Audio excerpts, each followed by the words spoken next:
County Chairman, the Fermanagh County Chairman. We're going to have a yarn with Joe about his thoughts on the eve of another championship final.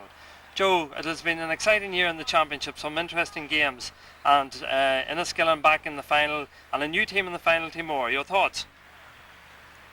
Well, my thoughts is the most interesting aspect of the championship is to think that after a long lapse, over 17 years, that Teemore are back in a championship final. They're a very young team, and I suppose judging on the Teemore teams of the past, I don't think they're going to be easy disposed of. Yes, indeed. It's interesting to see the Teemore team back in. A Teemore team that's based the strategy on youth and has developed a good youth policy. This seems to be the secret of success. You would encourage this, I presume, Joe?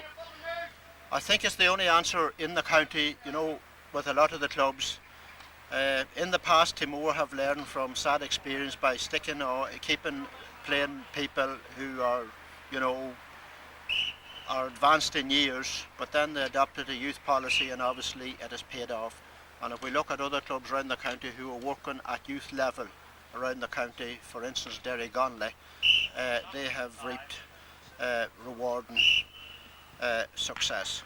Yes, indeed. And coming back to the county or the club team here in Enniskillen, they also have a very young team out today, and a very exciting team, and again based on a very strong minor team from the past couple of years. Your thoughts on the Enniskillen team? Well, Enniskillen is going into this championship final on the strength of winning it last year and going well in the Ulster Club Championship. With a bit of luck in Ballinascreen, they could have easily got over that hurdle against Balahi. I feel that last year they had a very young team last year when they won it. Some of those players are a year older, and there are quite a lot of changes on the team this year, and there should be that bit more experienced. One, looking at it on merit, you would say, well, Enniskillen have the experience, but then it may not be a year for championship winners. Referring back to Ulster Club you mentioned there, do you think it's essential that a Fermanagh team do well in Ulster Club? And when I say do well, I'm talking about maybe winning an Ulster Club before the Fermanagh County team can go on to maybe aspire to an Ulster Championship. That a Fermanagh team have got to make every effort to try and win an Ulster Club Championship. You know, in the past we have had good teams contesting the Ulster Club Championship. I think Rosslea was the most successful in their time, but I think we're long overdue another club now to uphold the reputation of Fermanagh football and hopefully, you know, bring success to Fermanagh by winning the Ulster Club Championship. But I must say that you know, we may look at club football in this county as maybe not great standard of football, but overall I'm led to believe that in other counties the standard is no better. So therefore I would hope that whichever team goes out of Fermanagh on Sunday, that they will give Fermanagh a good reputation in competing in the club championship. Coming out here this evening, I suppose I'll have to put you on the spot and ask you what you think the scoreline and who'll come out winners on Sunday. Well, that is a very critical topic to answer. I wouldn't like to say who is going to come out. All I can say is that I hope that it is a good game of football and both clubs upholds the reputation of the association within this county, and that whoever comes out, that they will make every effort and every endeavour to go further and further in the club championship in 1999, as it is the last year of this cycle, and I would dearly love to see a Fermanagh team going right through and winning the club championship. A plea from the heart there from Joe McGurn. And Joe, thanks very much for your time here this evening, and enjoy the county final, the last. Seamus, big night before the championship final. It's always a big night. How are things going? Well, it's a very nerve-wracking night, the Friday night before the championship, because you're always very, very nervous as to what's going to happen and how the fellas react to training. You don't pick up any last-minute injuries. At this stage, our preparations have been going extremely well. All our injuries that we've had quite a number of them all through the season have generally cleared up, and we're just hopeful that we can get through tonight without picking up any knocks or strains that would upset our final preparations for Sunday. Well, the warning question is Paul Brewster, I see, is listed in the substitutes, and you say all your injuries have cleared up. Does that mean that Paul will feature? Will he start the game, or will he feature some way early in the game, or I suppose it'll depend on Well, things it'll depend on a run out on Sunday morning. As you know, Paul's not training there tonight, and that's a precaution that we don't want to take any chances that he would strain the hamstring again. It has been making good progress, but a final decision regarding Paul will not be made until Sunday morning. As you see, he's listed on the substitutes, and at this stage it's very difficult to change a winning team. Yes, indeed. Speaking of a winning team, you're on a great roll with this Enniskillen team. Championship winners last year, and 3 tough games so far in the championship. You've had stern tests against Devonish and Derrygonley, and Tempo to a certain extent. But you've overcome them all. This team seems to be developing nicely, Seamus. You're bound to be pleased with the way they're going. Yes, they've made good progress over this last 15-16 months. We got off to a terrible start at the beginning of the season in 1998, but they've matured and they proved themselves worthy champions last year. This year, as I've already mentioned, we've had a terrible run with injuries, and against Tempo and Derrygonley, indeed, we were missing quite a number of key players. Remy Curran, Neil Cox are just 2 examples of the players that I'm talking about. Yes, and you quite rightly pointed out we were very stern matches to date, and our toughest match was Devonish in the semi-final. To be honest with you, I felt we were very comfortable against Derrygonley and Tempo. We got off to a good start, went to sleep for a little while before half time, but always looked comfortable and never were in any danger, and likewise with Derrygonley. Devonish was an extremely tough, tense semi-final, typical of semi-final football. We took the field that day with 5 fully fit players. We had a terrible run of injuries, and we had only 5 fully fit players, and it's a credit to the boys that they showed the character that they did and come out winners. So confidence is high in the camp then. These young players have matured, so they're raring to go on Sunday and all fitting well. Is that the story from Enniskillen tonight? Generally they are all fit. Still, as I say, a worry over Paul, but we have prepared well, and if we can match Teemore for hunger and commitment on Sunday, well then we'll take a bit of beating. But time will tell whether we can match them for the hunger and commitment. Yeah. That brings me to Teemore, a new team in the final and a young team. Have you seen them, or have you laid out any extra preparations to cope with their strengths, and what are your thoughts about this Teemore team? In the championship last year, and we beat them comfortably enough at the end, but we've subsequently played them twice in the league this year and have struggled to beat them, which is a sign of the progress they have made, and if they continue with that type of progress through to the final of the championship, they're going to be very, very difficult. We don't concentrate on looking at the opposition before any match. We just totally concentrate on our own strengths and weaknesses, and we don't make any specific plans for any members of the opposition. Right, so the story coming out of Enniskillen tonight is that Enniskillen are confident and raring to go, and you're looking forward to the last championship final of the Millennium and hoping for a comfortable victory like the semi-final last year, Seamus? No, I wouldn't expect a comfortable victory, bearing in mind the 2 games we've had against Teemore this year. I'd be very happy if we can come through with a 1-point win on Sunday. Teemore have been good at the 1-point wins all year. They certainly have. They beat Rosslea and Lisnaskea by 1 point. I think they beat Irvinstown by slightly more than that. But what has really impressed me about this Teemore side in the couple of games that I have seen them, no matter how badly things seem to be going during certain periods of the game, they never lose their discipline. They remain totally focused, and they don't start to argue among other, which is a sign of a well-drilled side. And as a result, they're in the county final on Sunday, and rightly so. Okay, Seamus, we'll leave it like that. I'll let you get back to the players. I'm sure you have a few last-minute things to sort out with them, but thanks a million for your time, and all the very best on Sunday. Yeah, Greg Kelly, Secretary of the Enniskillen Gaels Club. A very proud evening, I'm sure, for you, Greg, and I'm sure you're looking forward to seeing this Enniskillen Gaels team trying to retain their championship. Something that was only managed once, I think, in this decade. Devonish done it. I'm sure it's a tough job to do.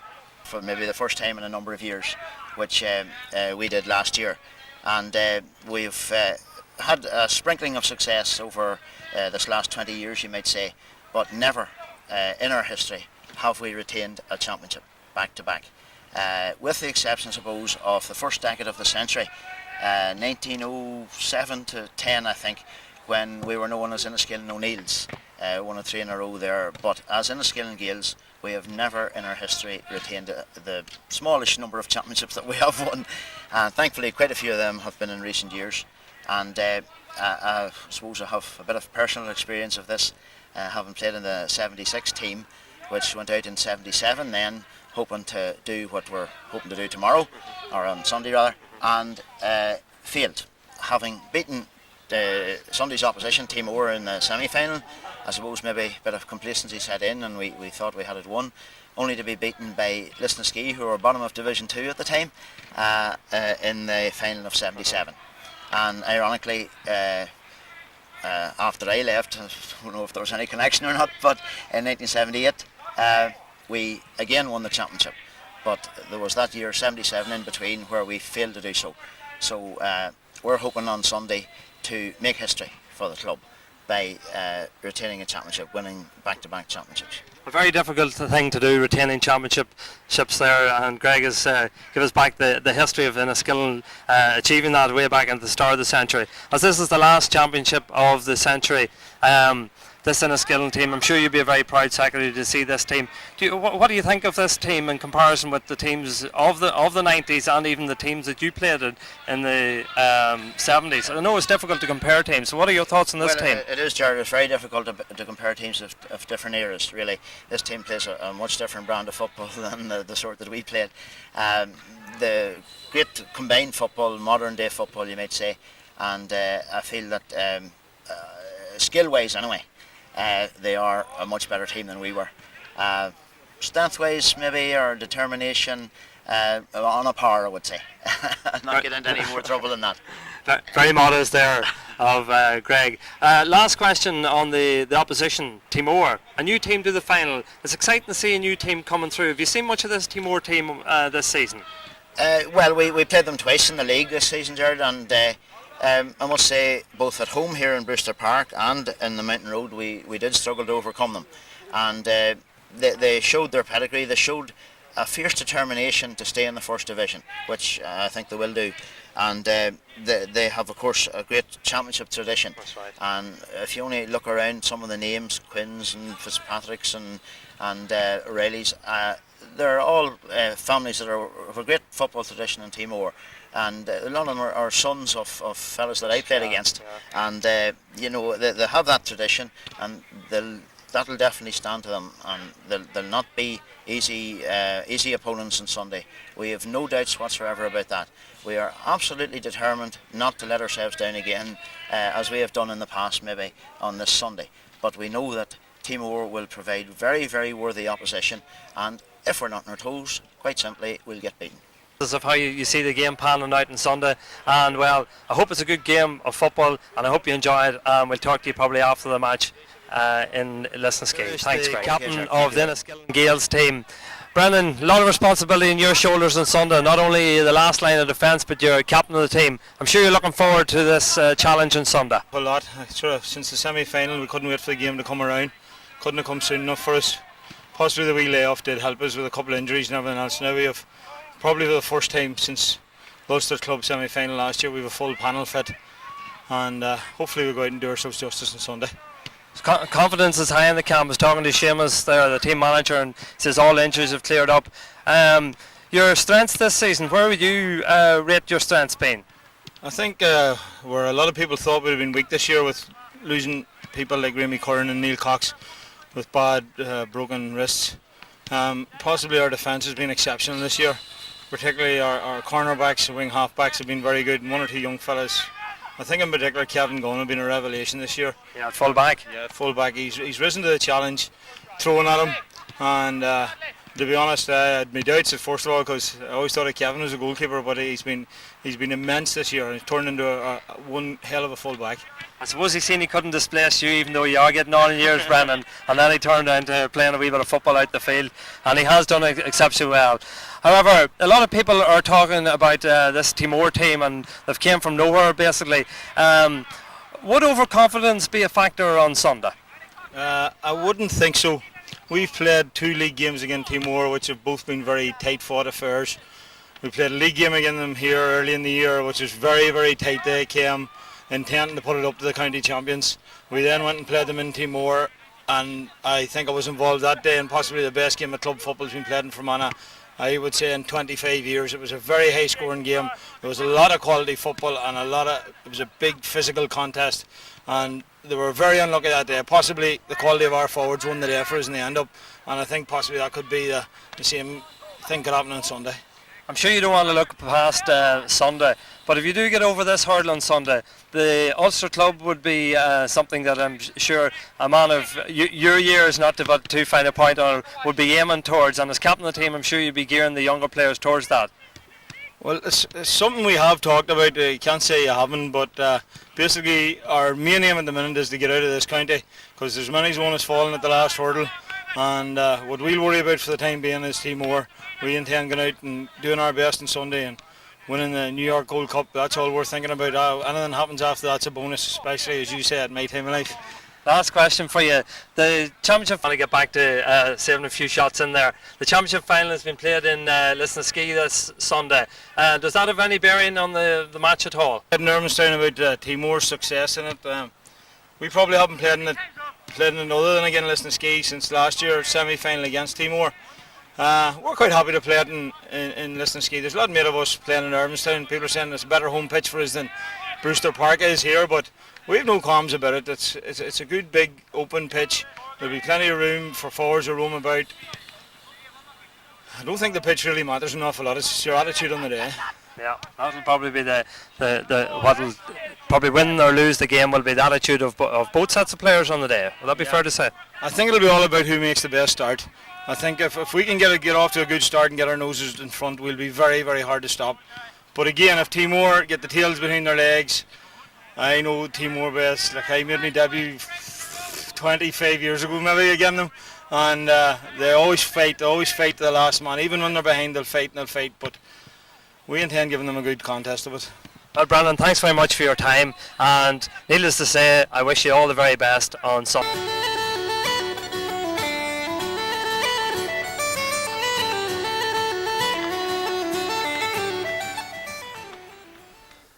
We're joined here in Teemore this evening, Friday evening, pre-match championship final on Sunday, by the joint managers of the team. You've heard the three wise men. Well, these are the three wise men of Teemore, hopefully for them on Sunday. We've Sean O'Reilly, we've Benny Fitzpatrick, and we've Bernard McManus. We start off here with Sean. Sean, big day on Sunday. It's been a few years since Teemore have been in a championship final. How have things been going in the preparations on the field? Well, in championship terms, things would have been going probably very well or exceptionally well, and I suppose this is what we're here to talk about today. We would be disappointed to have a number of injuries mid-season and we're our backs to the wall. Certainly in the Lisnaskea match, we didn't know the team were putting on the field. I think that's common knowledge by this stage, maybe 7 or 8 minutes before the match, but certainly the young lads would have, we think, proved themselves exceptionally well on that occasion, but we know that it's not easy getting a repeat of that again, and probably it'll take just that wee bit better to win tomorrow's final, or Sunday's final, I should say. Benny, this is a very young team. It's developed from a good minor team 5-6 years ago. What would you see as the greatest strengths of this young blossoming side? Well, I'd say the greatest strength over the years was they've been kept together for the last 5 or 6 years there, playing at minor level, and then gradually bringing them on into the senior panel, 2 and 3 maybe at a time, and a lot of work by this man here has brought the team on to great, and I think on Sunday they should give a good account of themselves. Bernard, a lot of people were talking maybe in a couple of years' time that you would see this young Teemore team developing. Do you feel that they've maybe come on a lot quicker than you anticipated? And to follow on that, do you think maybe they've came a year or two too early maybe? No, I wouldn't think so, because we had a good run in the championship last year. We were beating us, getting well beaten, I suppose, in the semi-final, and that'll stand to the team on Sunday, And there is a few experienced players on the team. We have we've Pádraig Maguire and we've Shane Donnelly, we've Jerry Quinlan. If he's fit to play in it, them fellas would be fairly experienced. And the young fellas would be, I suppose Petey Quinn would be another very experienced player, playing very well this last couple of matches, you know. So you'd hope that them experienced players will hold it together, and I think we'll have a few young fellas that's very, very determined, and they should help too, you know. Right. Sean, the opposition in Enniskillen Gaels, a formidable side, championship winners last year and looking very strong this year again. How do you feel that this young Teemore team can maybe beat this very talented Enniskillen side? Well, it'd be a help, I suppose, if a dozen of Enniskillen didn't turn up or something. But if North Cullen aside, no, we see it as it's a final, it's a one-off occasion. You know, we've played 7 championship matches in 15 months. We lost Enniskillen 12 months ago, and we see it as an opportunity coming very quickly to put things right, and it certainly would serve to give the young lads that added impetus on the day to sort of put something back on Enniskillen. Now, we're certainly aware of their strengths, and everybody has talked in depth about it, and I still think that our enthusiasm and if we can evenly get our share of the breaks, I've no doubt we'll be there right to the finish.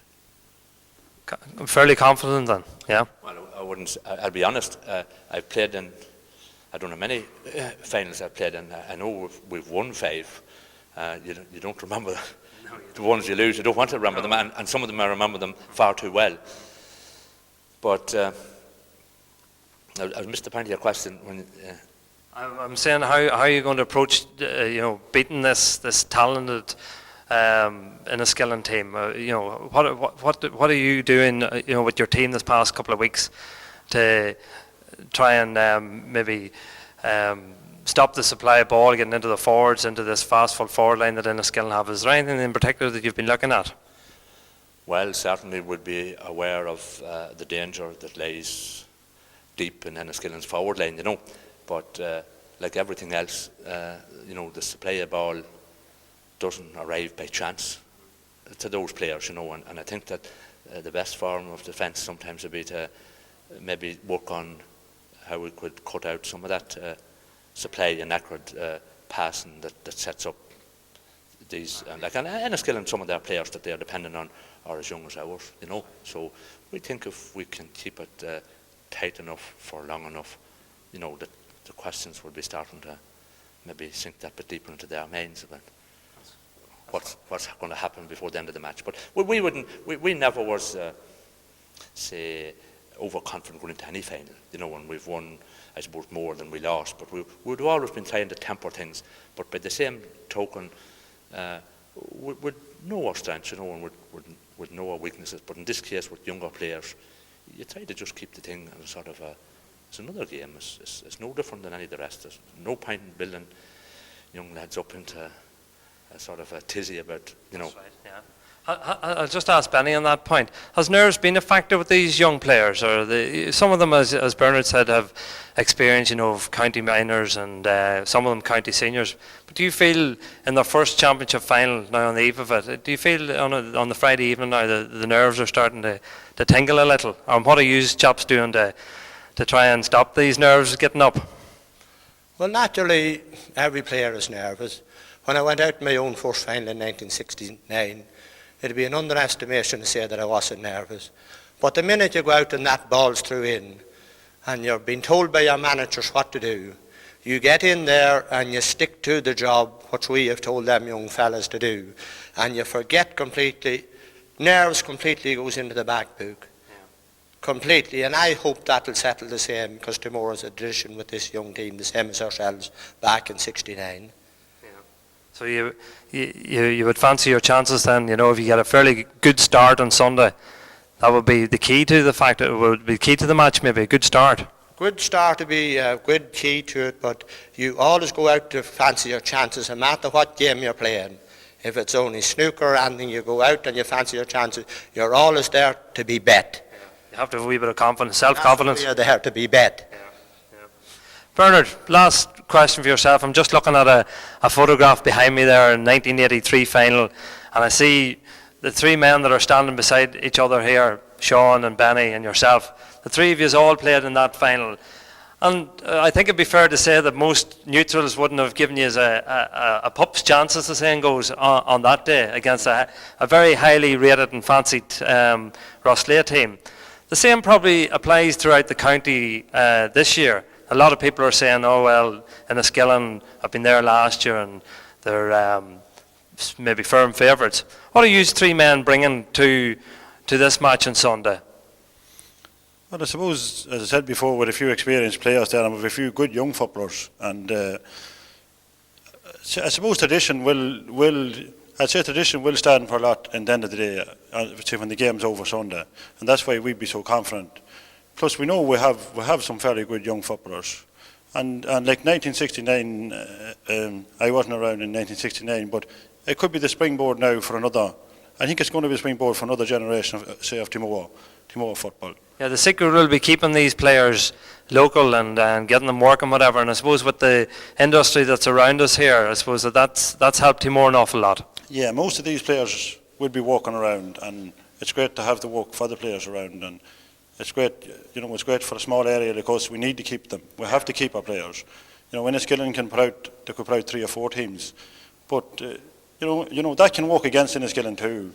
And we'd hope to keep our players, like, well, I suppose yourselves and Devonish, yous for the last 10 years, yous have showed the like of us what can be done by keeping a group of players together. And we'd hope that this team on Sunday we'd hope that we're counting tradition that we'd do very well now on Sunday. It'll be the start of something special, maybe. The start of another 10 years, hopefully. Well, man, thanks very much, the three of you, for joining me here this evening. I know you are busy with fine-tuning out there, and we wish the three of you all the very best on Sunday, and we'll probably get a word with each or all of you after the match on Sunday. Thank you. We're joined here now by Tommy McGovern, the chairman of the Teemore Football Club, and also the hard-working secretary, Seamus Owens. Tommy, this must be a great night. You must have a great buzz of excitement looking forward to a championship final on Sunday. Well, I suppose there always is getting up to finals over the last. I've been involved in them, well, from about 1974, 75 as chairman or secretary and then chairman. And I suppose there always was, even in the old field, there always was a good few players around or people around getting up to the final. And I suppose the same as tonight, So everybody, I suppose, likes to come out and support the team. And it was part of the tradition of Teemore in the championship over the years, So. Tradition, a lot of people have mentioned that word here tonight, and there's no club steeped in greater tradition than Teemore Shamrocks. Do you think that this tradition will play a major part on Sunday?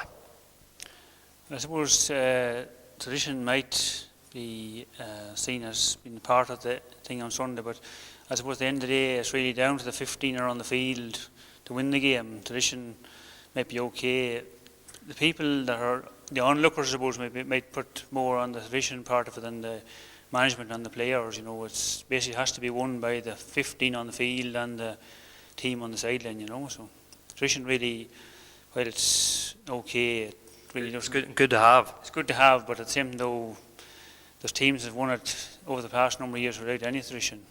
So we'd like to think that we are the traditional championship specialists in Fermanagh, along with, I suppose, Ski and maybe Devonish, but Enniskillen, we beat them in the first final of the century, and hopefully we'll repeat that in the last one. The last one of the century, the last one of the millennium as well, and the first of maybe the next generation to come, hopefully. That'd be rather special to do it in the first of the millennium and the last one now. Seamus, I suppose it's been a busy week for you between one thing and another getting organised for Sunday. Tell us a wee bit about the excitement in the area and the build-up and so on and so forth. Well, it's great. There's a buzz in it, and the whole community, Teemore, gets great support for the club. Even people who may not go to matches on Sunday, but if you meet them over the last week, they'll be asking you about the game and what's happening, and making the arrangements for it. And are you expecting a big crowd in Lisnaskea on Sunday? A lot of Teemore people. Yes, we expect that, and a fair bit of support. Teemore seems to bring a bit of support from neutrals and in games that they're involved in, and we get a big crowd for the size of the area that we're from, You'd be hoping to get all the rural support then on Sunday throughout the county. Is that what you're saying? Well, we'd be hoping for all the non-Enniskillen support, This young team, we've talked about this earlier on tonight, and it's a question that maybe I've asked Sean, but I'll ask it to you again. Do you think that maybe they are a year or two too early, or do you think they're ready to go on and capture their first title in 17 years, and then are they ready to dominate football in Fermanagh? Well, I think the say is that if you're good enough, you're old enough, and we're a young team, and we're young, and we've a fair bit of skill, and we're fairly fast, And there'd be no point in putting off for a couple of years' time, because you never know what's going to happen. You have to seize the opportunity when it arises.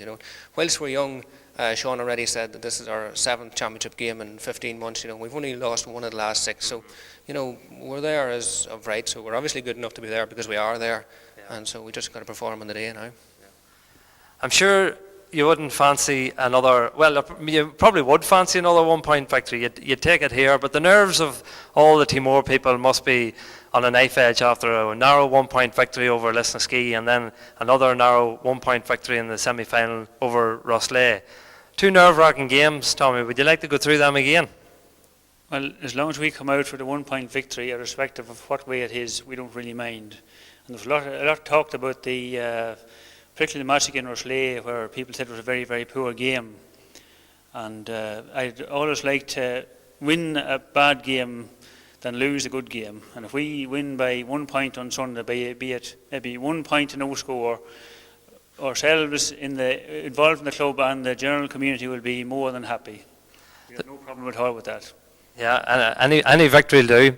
There's talk about where the game's been played, Lisnaskea, and people say that will favour Teemore, that Teemore have a great record in Lisnaskea. Do you lend any credence to that point of view? I suppose going back the years when it was Teemore and Tempo, going back 10, 15, 20 years, it was always we would rather play in Skea, whereas they would rather Irvinstown. But we have lost finals, I think 2 it is, in Lisnaskea as well, so we may have won 4, but at the same time though, I don't really think, most clubs now are used to playing on very big pitches. I don't think it really makes much difference, We'd be happy enough to play anywhere as long as we're in the final.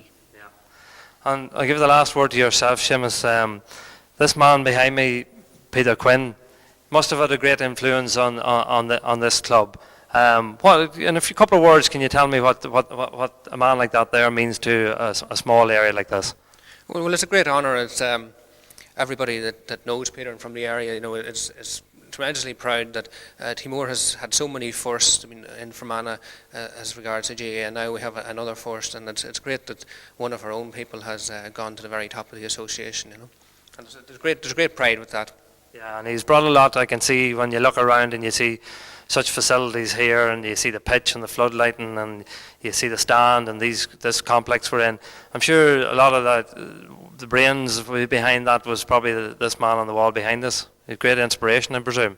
When you see what he's done in the bigger stadiums like Grove Park and so on and so forth. Yes, there is, and there's been a number of people involved. It wouldn't be just to say that Peter was the only one, but right through since the formation of the association, this club has been particularly lucky in that we've had a few outstanding individuals, and often we don't have big crowds of people coming forward to do work for us. We have a few people working very hard, and there's nobody within the area that I have ever asked to help us out in any way that has ever refused us. We get that sort of support. That's good. And you're looking forward to Sunday? Oh, I certainly am, yeah. I'll finish with a prediction now from both of you. I think we'll win by 2 points. Tommy? I think we'll win by a point or 2, but as long as we win, we don't really mind. Okay, thanks a lot, gentlemen. Thanks for your time. The Teemore team, this young Teemore team, Jared Quinlan. Jared, great honour, I presume, to be leading a team out in a championship final on Sunday. Well, it's a very big honour to lead the team out onto the field, and it's a great honour to be captain of the team. If somebody had told you at the beginning of the year that you were going to be leading Teemore out on the championship final day, would you have believed them? Or would have I? No, I don't know. No. Well, I thought last year we kept to the semi-final. We could try and go one step further. Yeah. Yeah. And what do you see the strengths in this, playing along with the guys? What are the strengths of this Teemore team? We're all around the one age, and we're with a lot of skillful young footballers on the team, and we've been playing with each other for the last 4 or 5 years now, and it's coming together, so it is right. A lot of talk in the county this week is about injuries, and the two men that we're talking about is yourself and Paul Brewster. Talking to Paul Brewster earlier on there this evening, and still don't know how Paul's going to be playing. What's the position with yourself, Jared? I don't know yet. I've only played one game in the last 2 months or so, and it's still giving me a lot of trouble, the ankle, so I'm not really sure yet. Have to wait and see. Tell us a bit about this ankle injury and how it cropped up. And well, I damaged it in a game again, Derrigonley, and I came on in the semi-final or the quarter-final again this ski, and I just tore the ligaments off the ankle. Sounds painful. It's very so. Another talking point around is Sean Quinn, and the fact that Sean was in America all summer, and Sean hasn't played with the team, but he's back now, and I hear that he would be eligible to play if the game was next week. Is Sean a major factor? Is he a major loss to the team, basically? Oh, well, he would be a big loss, but we've played without him, and we have to play with what we have, and that's all we can do. And the Gaels team, very, very strong team, full of county players, and the likes of the young Ryan McCluskey's and young Bradley and all. They must pose a tremendous threat to you on Sunday. How do you fancy your chance, and how are you going to quell these boys? Well, I'm not right sure, but there's 15 of them and 15 of us, so we'll do our best. That's all we can do. And you're confident? Yeah. Okay, Jared, I'll let you get back out to the training, and I hope you get on Sunday, and I hope your injury clears up, and the best of luck, and thanks for your time.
You're there, boy. Right, boys, come on. Come on, boys. Lift, come on. What are we out there, boys? Come on.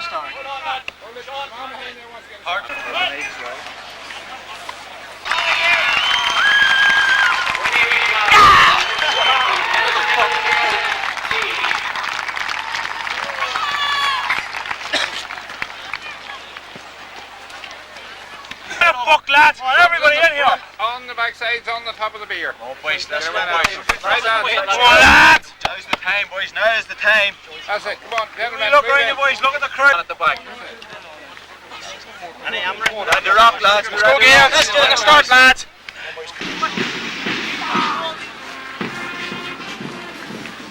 Eligible for this. next week.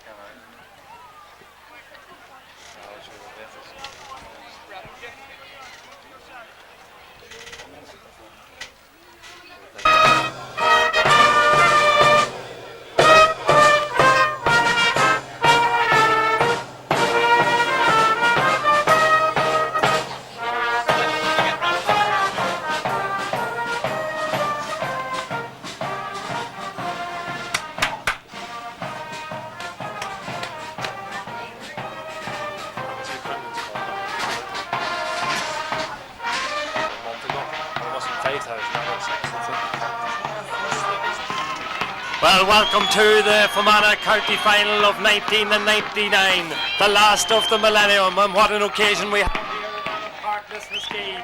The two teams are lined out there for the parade, and what a colourful parade it is behind the the St Michael's Youth Band of Enniskillen, who graced Clonus so gracefully this year for the Ulster final and for all the games in the Ulster Championship. What a scene we have here we have two teams lined out here with the reigning champions.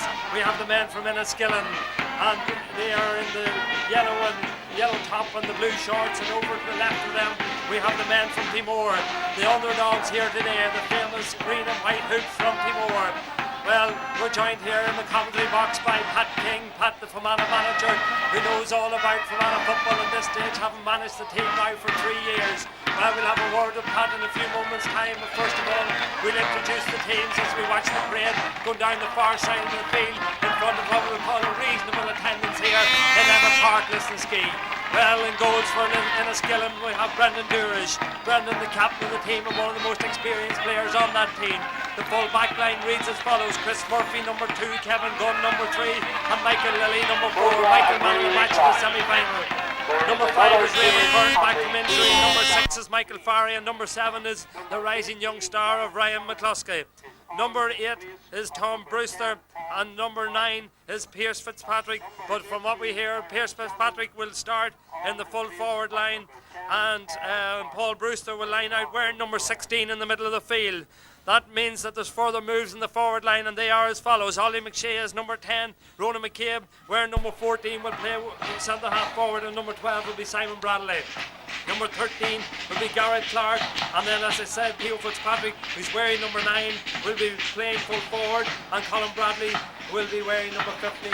I've just heard a further change to the Teemore team there. I think we can clarify that later on, but we'll give you the team as it stands at the minute. In goals is number 1, Declan O'Reilly. Number 2 is Barry Owens. Number 3 is Peter Quinn, and number 4 is Joey Dunnigan. At number 5 is Shane Donnelly. At number 6 is Anthony Drum, and Gareth McGrath is wing half back wearing number 7. Middle of the field is number 8, Padraig Maguire, and number 9 is Colin Fitzpatrick. At number 10 is Paul Martin. Number 11 is Sean Curry, and Eugene Wynn lines out at number 12. At 13 we have Kieran Brady, and at 19 wearing playing full forward is Jerry Quinlan, and number 15 is Declan Fitzpatrick. And we pause for our national anthem.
Reception there for the national anthem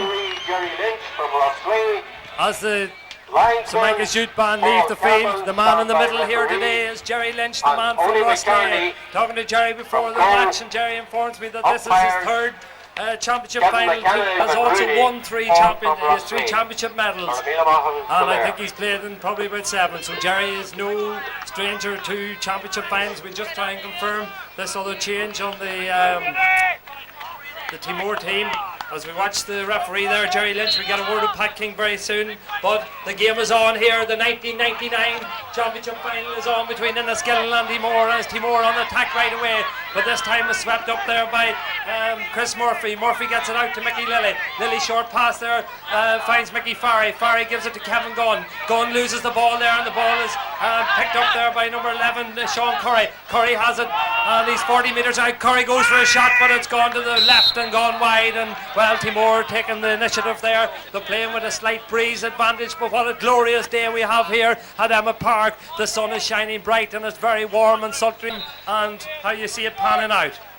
Well, conditions are certainly ideal for great football. It'll be a major upset for many people of Enniskillen don't win this as is considered very much as a David and Goliath battle.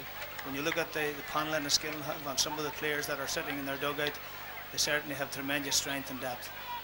Yes, indeed, as we watch Brendan Durish with the kick out. As Pat mentioned there, some of the substitutes on the Enniskillen team would get on any maybe club team in Ulster at the present minute. But, well, the best 15 has started, I'm sure, and here they come in the shape of Garrett Clark. Clark is robbed there by Shane Donnelly, and the kick has been taken by Sean Curry. Curry kicks it long and high, and it's in towards the Quinlan, who's playing full forward there, and Quinlan is judged to foul Kevin Gunn, and Gunn kicks the kick out towards Ollie McShea, the dual star. Ollie McShea tussling there for the ball with Paul Brewster goes for it as well. McShea does well. McShea feeds it in there to number 14 is for Enniskillen.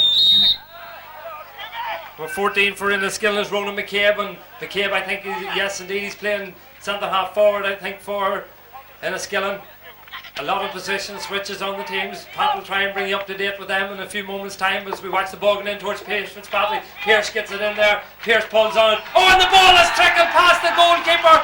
And that is an amazing start here after 2 minutes. Just 2 minutes into the game. A ball that floated into the square, dropped on the ground, and Pierce Fitzpatrick just given a slight toe poke.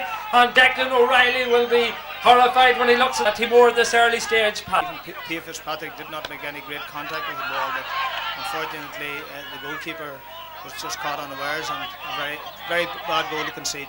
As Tom Brewster goes on the attack, left footed, great looking effort by Brewster. What an effort by Brewster!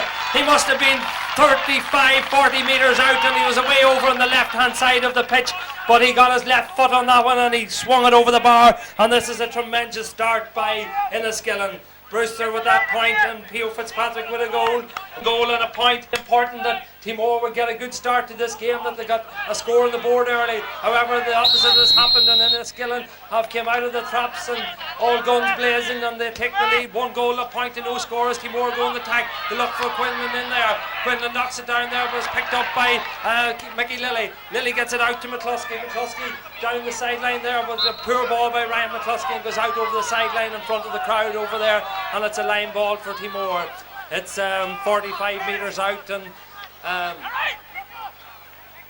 coming over to take it there, right footed, great looking ball into the centre there, looking for number 12 there is Eugene Wynn, but it was picked up there by Raymond Curran and given out to Paul Brewster. Brewster looking down here for Clark. Clark is very close to the sideline, does it very well, picks it up there and lays it off there to Ronan McCabe. McCabe battling very hard there with Barry Owens, but McCabe wins the free and looks up, thinks about taking it quickly, but nobody moving for him, so he decides to play it back here to Ollie McShea. Ollie McShea back to McCabe. McCabe has it, cuts inside his marker. He's on the left foot. He must be 35 metres out, but good tackling there by Owens. But it breaks to P.O. Fitzpatrick. Fitzpatrick, who got that goal in the first minute, gets it over here to number 13, Clark. Clark's seen a lot of the ball. He feeds it back to Bradley. Bradley to his older brother Simon. Simon right footed. A poor effort there from Simon. Tails off to the left and goes wide. The two Bradley brothers playing in there. What a threat they oppose for the Teemore defence. Simon, the older of the two, Simon with his brother, and no score for Teemore, and 1-1 to Enniskillen. Up the go for Brewster, does really well there, knocks it ball down and is picked up by Simon Bradley. Bradley in there looking for Clark. Clark has been a very enterprising start, knocks it off there to Ronan McCabe. McCabe is tackled strongly in there with the referee. Sees spots a foul on Joey Dunnigan in there. Dunnigan is on the ground, and referee comes over and awards the free out to Teemore. Teemore need to score very quickly at this stage, Pat. Yeah, Teemore have made a very, very hesitant start, and unlike what they've been playing all year, that last ball that came into their attack, Raymond Curran was allowed to catch it at his body, and whatever shortcomings Teemore had all year, they've been contesting all sorts of ball, and that ball went into Raymond Curran and wasn't contested at all. So it looks like the occasion at this stage has somewhat got to Teemore. Yeah, Enniskillen are first to the ball, and even on that attack there, their men are out in front. They're showing very well for the ball. I suppose the experience of winning the championship final last year is helping them settle down here today, even though they have a lot of young players out there as well. Kevin Gunn, Ryan McCluskey, young Bradley and young Clark, all very young players. However, they have the experience of being involved last year. Here they come forward again. This time they come in the forward of McCluskey. McCluskey back to Tom Brewster. Tom is fouled there by Colin Fitzpatrick, and the referee will tick, put a tick against Colin Fitzpatrick's name, and it's all in Enniskillen at this stage. It's 6.5 minutes gone in the game, and this is a chance for them to extend their lead. Coming over to take the kick is the younger of the Bradley brothers. I think it's part of the game. I thought it was just going to be a tick there. Here comes Tom, left-footed. Tom, deadly accurate as usual. Tom Brewster, great effort there by him. He must have been 40 metres out there, but that's no problem to the accuracy of Tom Brewster. Great asset to any team, Tom Brewster, not only for his general play, but his free kicking, Pat. Yes, certainly at club level Tom has few equals. He's a very, very good club midfielder. For a small player, he fetches the ball quite well, and if it's given space at all, he is a tremendous left foot. As we watch the kick out there from Declan O'Reilly coming over, and it's gone the whole way over the sideline, and things like that there will not help this young Teemore team. Number 12 there for them, Eugene Wynn.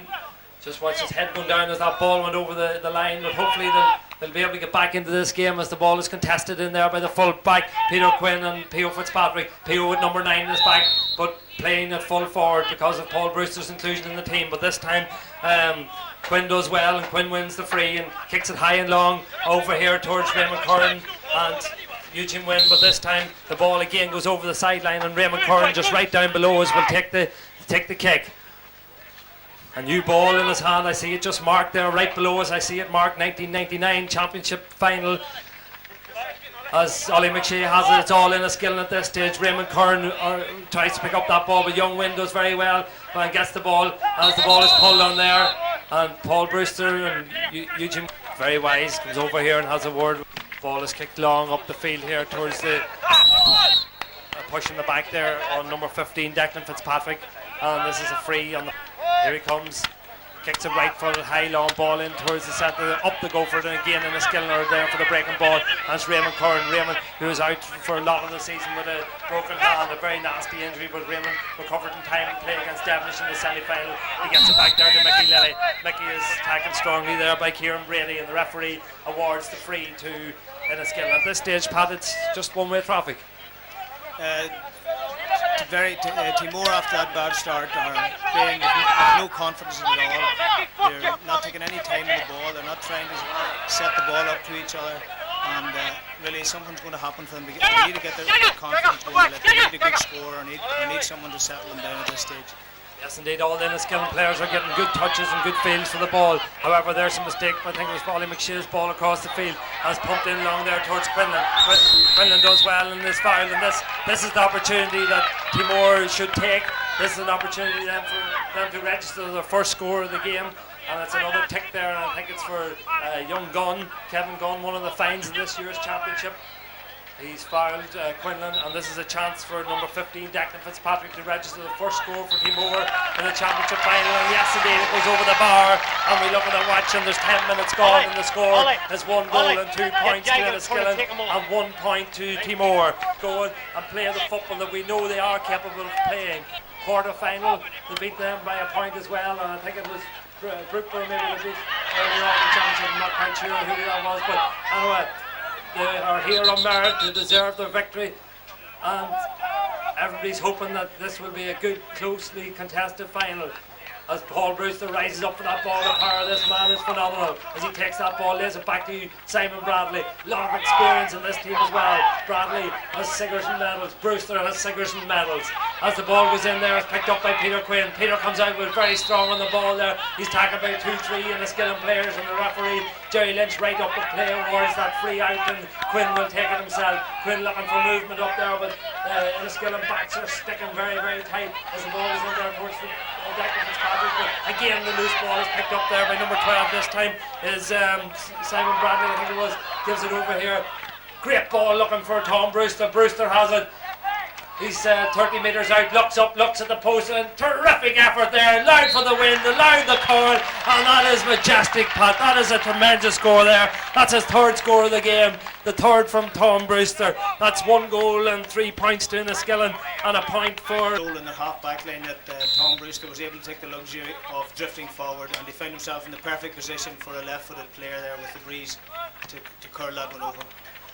But notice about that when Teemore did get the ball in there just a moment ago, Jerry Quinlan contested very well to win that free. So maybe Jerry will get Teemore moving and he's run the ball again for them now. Just as you talk there, it's Quinlan and it's given out to young Shannon. Shannon started this game instead of Paul Martin and Teemore on the attack, but this time it's broken up again and coming out with it Paul Brewster to his brother Tom. Tom casually lays it off to Ryan McCluskey. This is lovely football. McCluskey gets it forward there to McCabe. McCabe is busting off the ball and the referee is adjudged to the overheld the ball, and the crowd are starting to get behind this Teemore team, and this could lift them. The crowd is gathered in here nicely. We have probably maybe 2,500, maybe 3,000 people for this championship final, the last in the millennium. Quinlan does well again, but this time he drops the ball. He's causing all sorts of problems in there for Kevin Gunn, but Enniskillen have it picked up by Raymond Curran.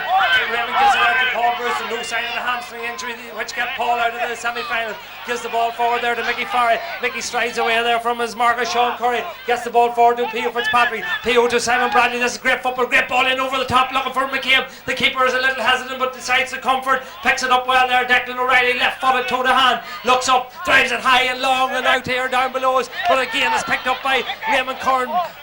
Bags of time. Lays it off to Lily. Lily to Brewster. Brewster to Bradley. Bradley takes a hit there from Anthony Drum. But Bradley plenty of time on the ball. Gets it in there. Great ball into Ronan McCabe. McCabe will take on his marker there. He tries to get by him. Cuts inside him once, twice. Turns onto his left foot and shoots. And well, it was a good effort there from Ronan McCabe, but it tailed off to the right and wide. Foot passes is very accurate here, Pat. The ball, instead of trying to pick someone out, he just kicked the ball for distance and virtually handed it to Raymond Curran without any challenge at all, and really set up the attack.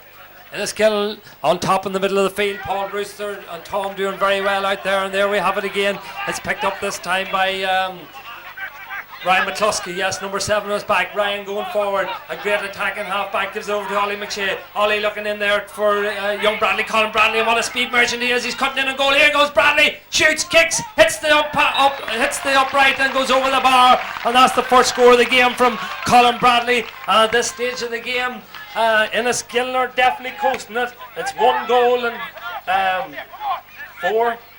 Just looking at the scoreboard here, we see 1 goal and 4 points to Enniskillen, and 1 point. That's 7 points to 1. There's 2 goals in it already, Pat. What can this Teemore team do? We have 15 minutes gone. Well, they're really in terrible trouble in their half-forward line. That time it was Ryan McCluskey coming forward to set up the score for Colin Bradley. Their half-forward line is really going to have to get into the game and try to get some possession and stop the half-backs coming forward. Just as we watch Tom Brewster stroke that ball, and that's another brilliant score there from Tom Brewster. And this really is exhibition stuff from Enniskillen Gaels. Tom Brewster has now registered 4 points, and well, each point he kicks is better than the previous one. That was a tremendous score. He drifted out to the left-hand side of the field, picked that ball up, and it doesn't matter where Tom seems to kick it from, he has the accuracy to put it over the bar. That's 3 points from play from him and 1 from a free, and the score is 1 goal and 5 points to a point. Lovely day here. There's very, very warm, perfect conditions for a football match. Big crowd here gathered in Emma Park, and as up goes the 2 Brewster brothers again. Paul knocks it down to his younger brother, to Tom. Tom finds young Bradley. Colin Bradley, the real speed merchant on the team. Colin, who's been introduced to the Fermanagh team recently, here he goes past his marker with ease, kicks high, and well, this time not so handsome, and it goes to the right and goes wide. I wouldn't particularly smile at that effort. He spent a long time on the ball, had the ball far too long, and then kicked very wastefully, so hopefully he'll do better than that. A player of tremendous potential, but yeah, he's got great pace. As we watch them go forward again, and it's just 1 team in it here at this stage. It really is all Enniskillen. However, this time the referee has awarded the free, and young Owens, Barry Owens, kicks it high and long, looking for Fitzpatrick. Declan Fitzpatrick underneath that, but again the breaking ball is picked up by Paul Brewster. Paul gives it over to Tom. Tom has oceans of space here. The Teemore midfielders must try and curb the space that the 2 Brewsters are getting into. P.O. Fitzpatrick has piles of time to pick that ball up. Lays it off to McCabe. McCabe over to Bradley. Or is it Clark? The 2 of them look very similar as that ball is kicked high and long and over the bar, and that's a tremendous score there, and I think that one was by Ronan McCabe.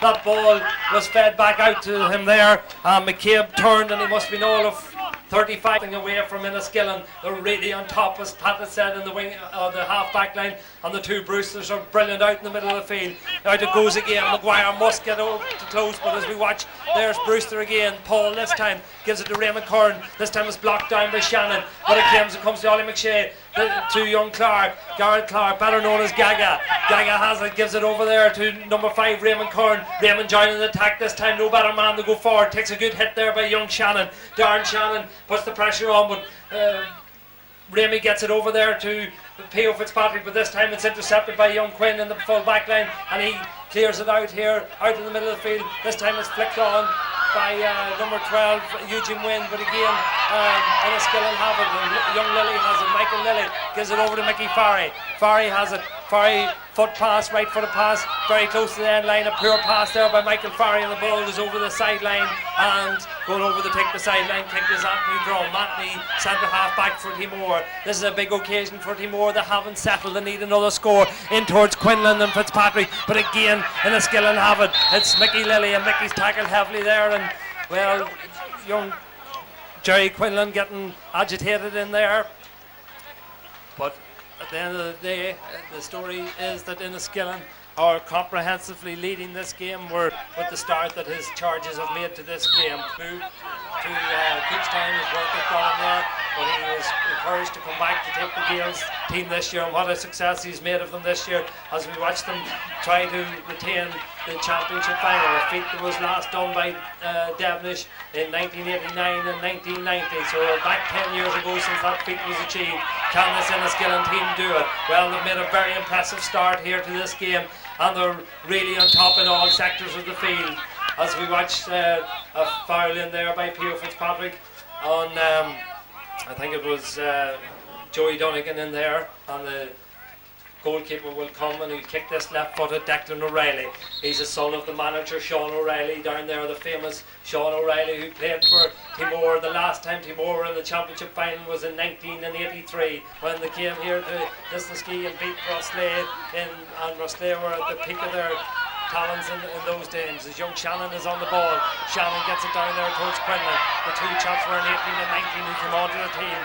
Quinlan goes for his own score, gets it across the goal, but that won't trouble Brendan Durish, and Brendan watches with that ball as it goes out over the sideline, trickles out over there, and Brendan is of no rush with the cap on his head there to protect himself from up there. As we watch Brendan Durish kick the ball high out in the centre of the field, we nudge and Tom Bruce with the get away with it. It's picked up there by Garrett McGrath. McGrath gets it back to Anthony Drum. Drum kicks it high and low, looking for Quinlan again. It gives him an awful lot of work to do. Him and Gunn go for it, but Quinlan gets the better of it. Gets it over there to number 12, Eugene Wynn. Wynn in possession, looks for help, doesn't find any support, and decides he has to go for his own score. And well, that's just the way the game is going for Teemore, Pat. Yeah, this start has absolutely destroyed Teemore. They're playing with very, very little confidence. Noticeable, the ball came to Colin Fitzpatrick out in the middle of the field from a kick out.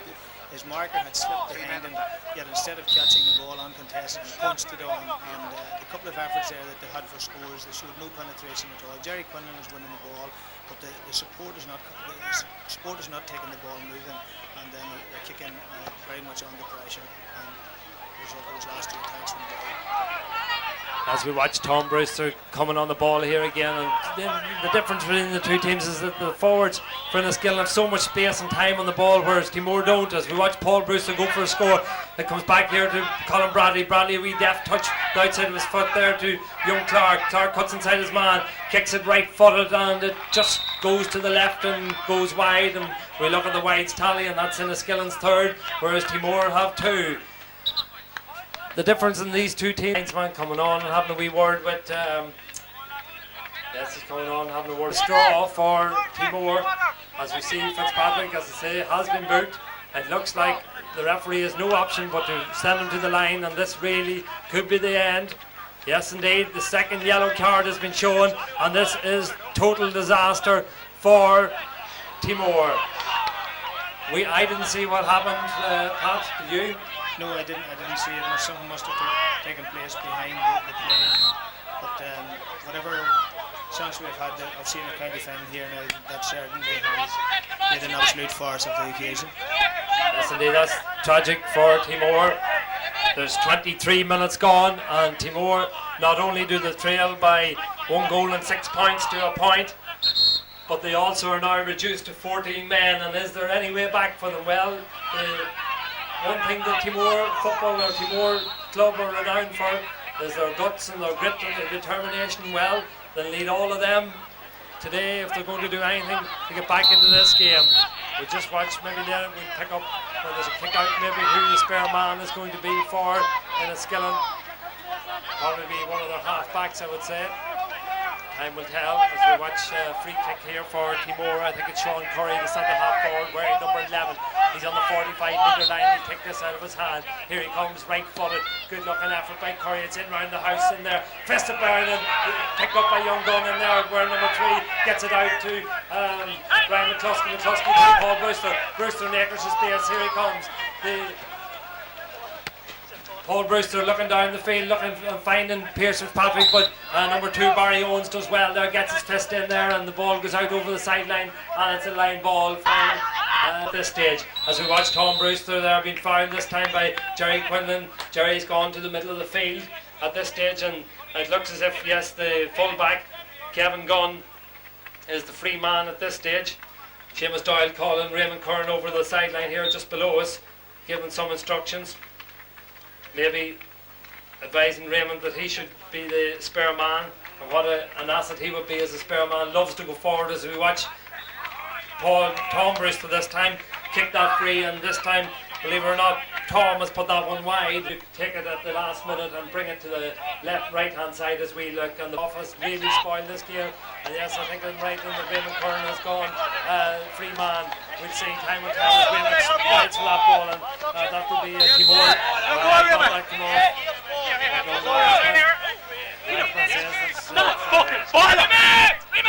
Peter Quinn not too happy with that decision. Nice man, Owen McCartney gives the line ball, and it's given down the line there by Raymond Curran to Garrett Clark. Garrett gives it out there to Mickey Farry. Farry in acres of space, grip or low ball in there, and it's picked up by Young Owens. Young Owens gets it out, and up goes Gunn, and Fitzpatrick with the ball breaks to Raymond Curran. Raymond to Ollie McShea. Ollie, number 10 is back. Great ball into space, finds Roland McCabe. McCabe in acres of space, faced by Barry Owens. He turns onto his left foot, kicks, and it goes into the keeper's hands there, and the keeper comes out. Declan O'Reilly. Declan soloing out the field. Likes to do this. We've seen him at it before. He has a great drive of the ball, and that is a great ball, and goes up there towards Fitzpatrick. Fitzpatrick goes for that, and he's tackled strongly there by Michael Lilly and Chris Murphy, but between the two of them, the raw Declan Fitzpatrick and Kevin Gunn comes out with the ball, gives it over there to Simon Bradley. Bradley tried the drop kick, didn't come off, it went high into the air, and it's picked up there by Jerry Quinlan. Quinlan, the captain of this Teemore team, this very young, inexperienced Teemore team, gets it out here to number 7 for them, Garrett McGrath. McGrath kicks it more in hope than anything else. Not great direction. They need to hold on to the ball. They need to get used to the ball and find their men with it. They can't afford to give, especially if we play with 14 men, we can't afford to give it away, as Peter Quinn puts in a very strong tackle there on Tom Brewster, and I think Peter Quinn will be booked. Yes, indeed. Pat, your thoughts at this stage? Yeah, well, some of the Teemore players there are beginning to lose their discipline and the frustration of the way things are going so much against them.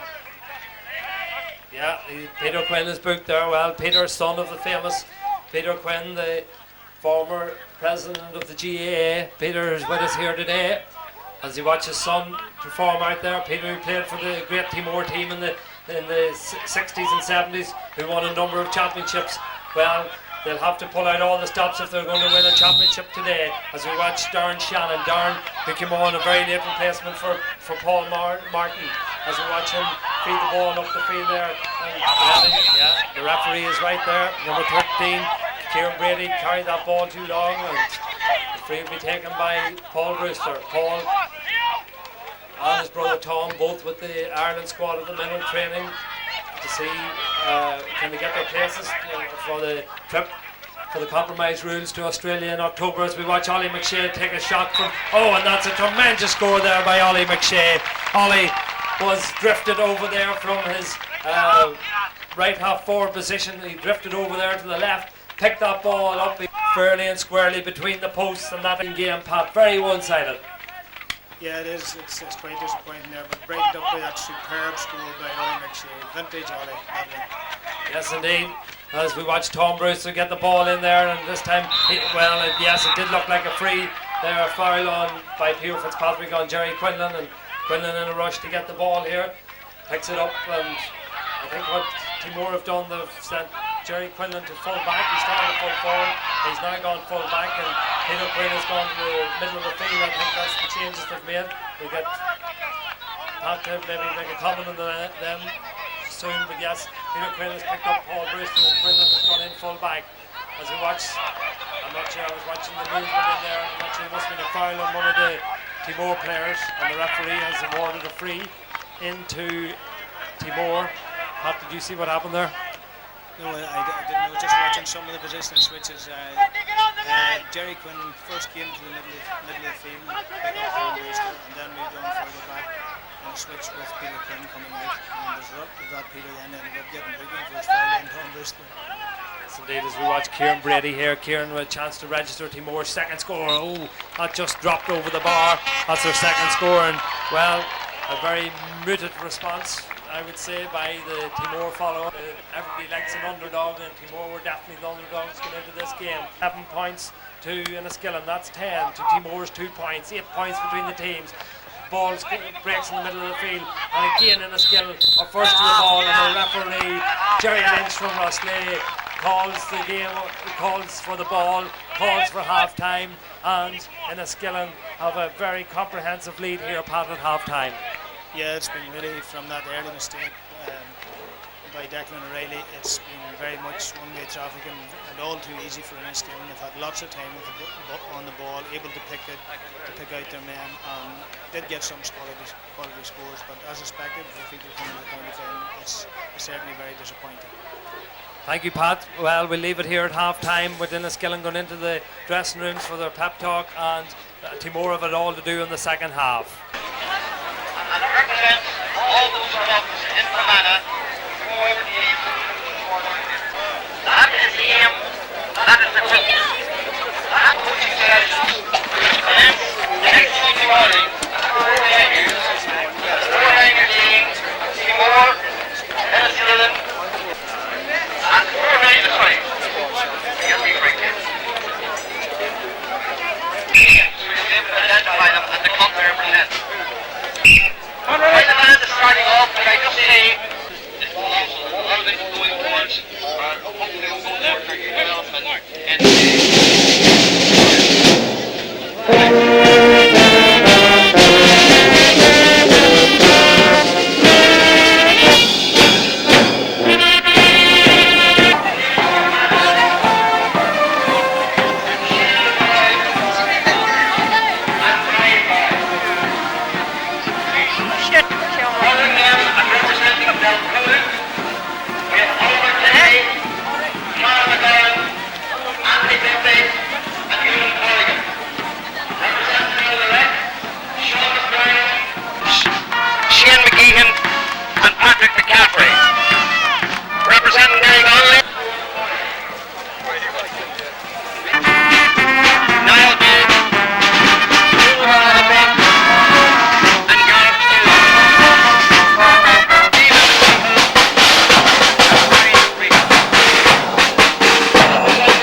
represented by Mark Connolly, Eamon McDermott, Paul McManus and Niall Lamb.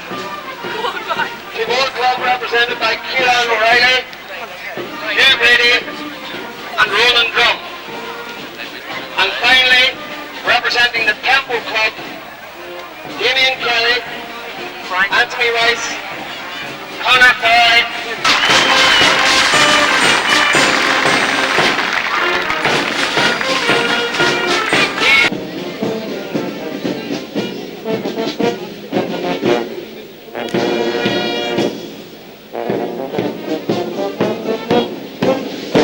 St. Michael's Scout Band under the leadership of Bernie O'Connor for accommodating us today and doing this extra parade for us at half time. Thank you very much.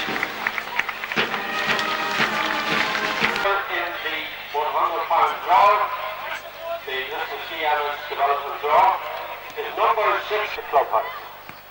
That's number 69, the winner of the draw.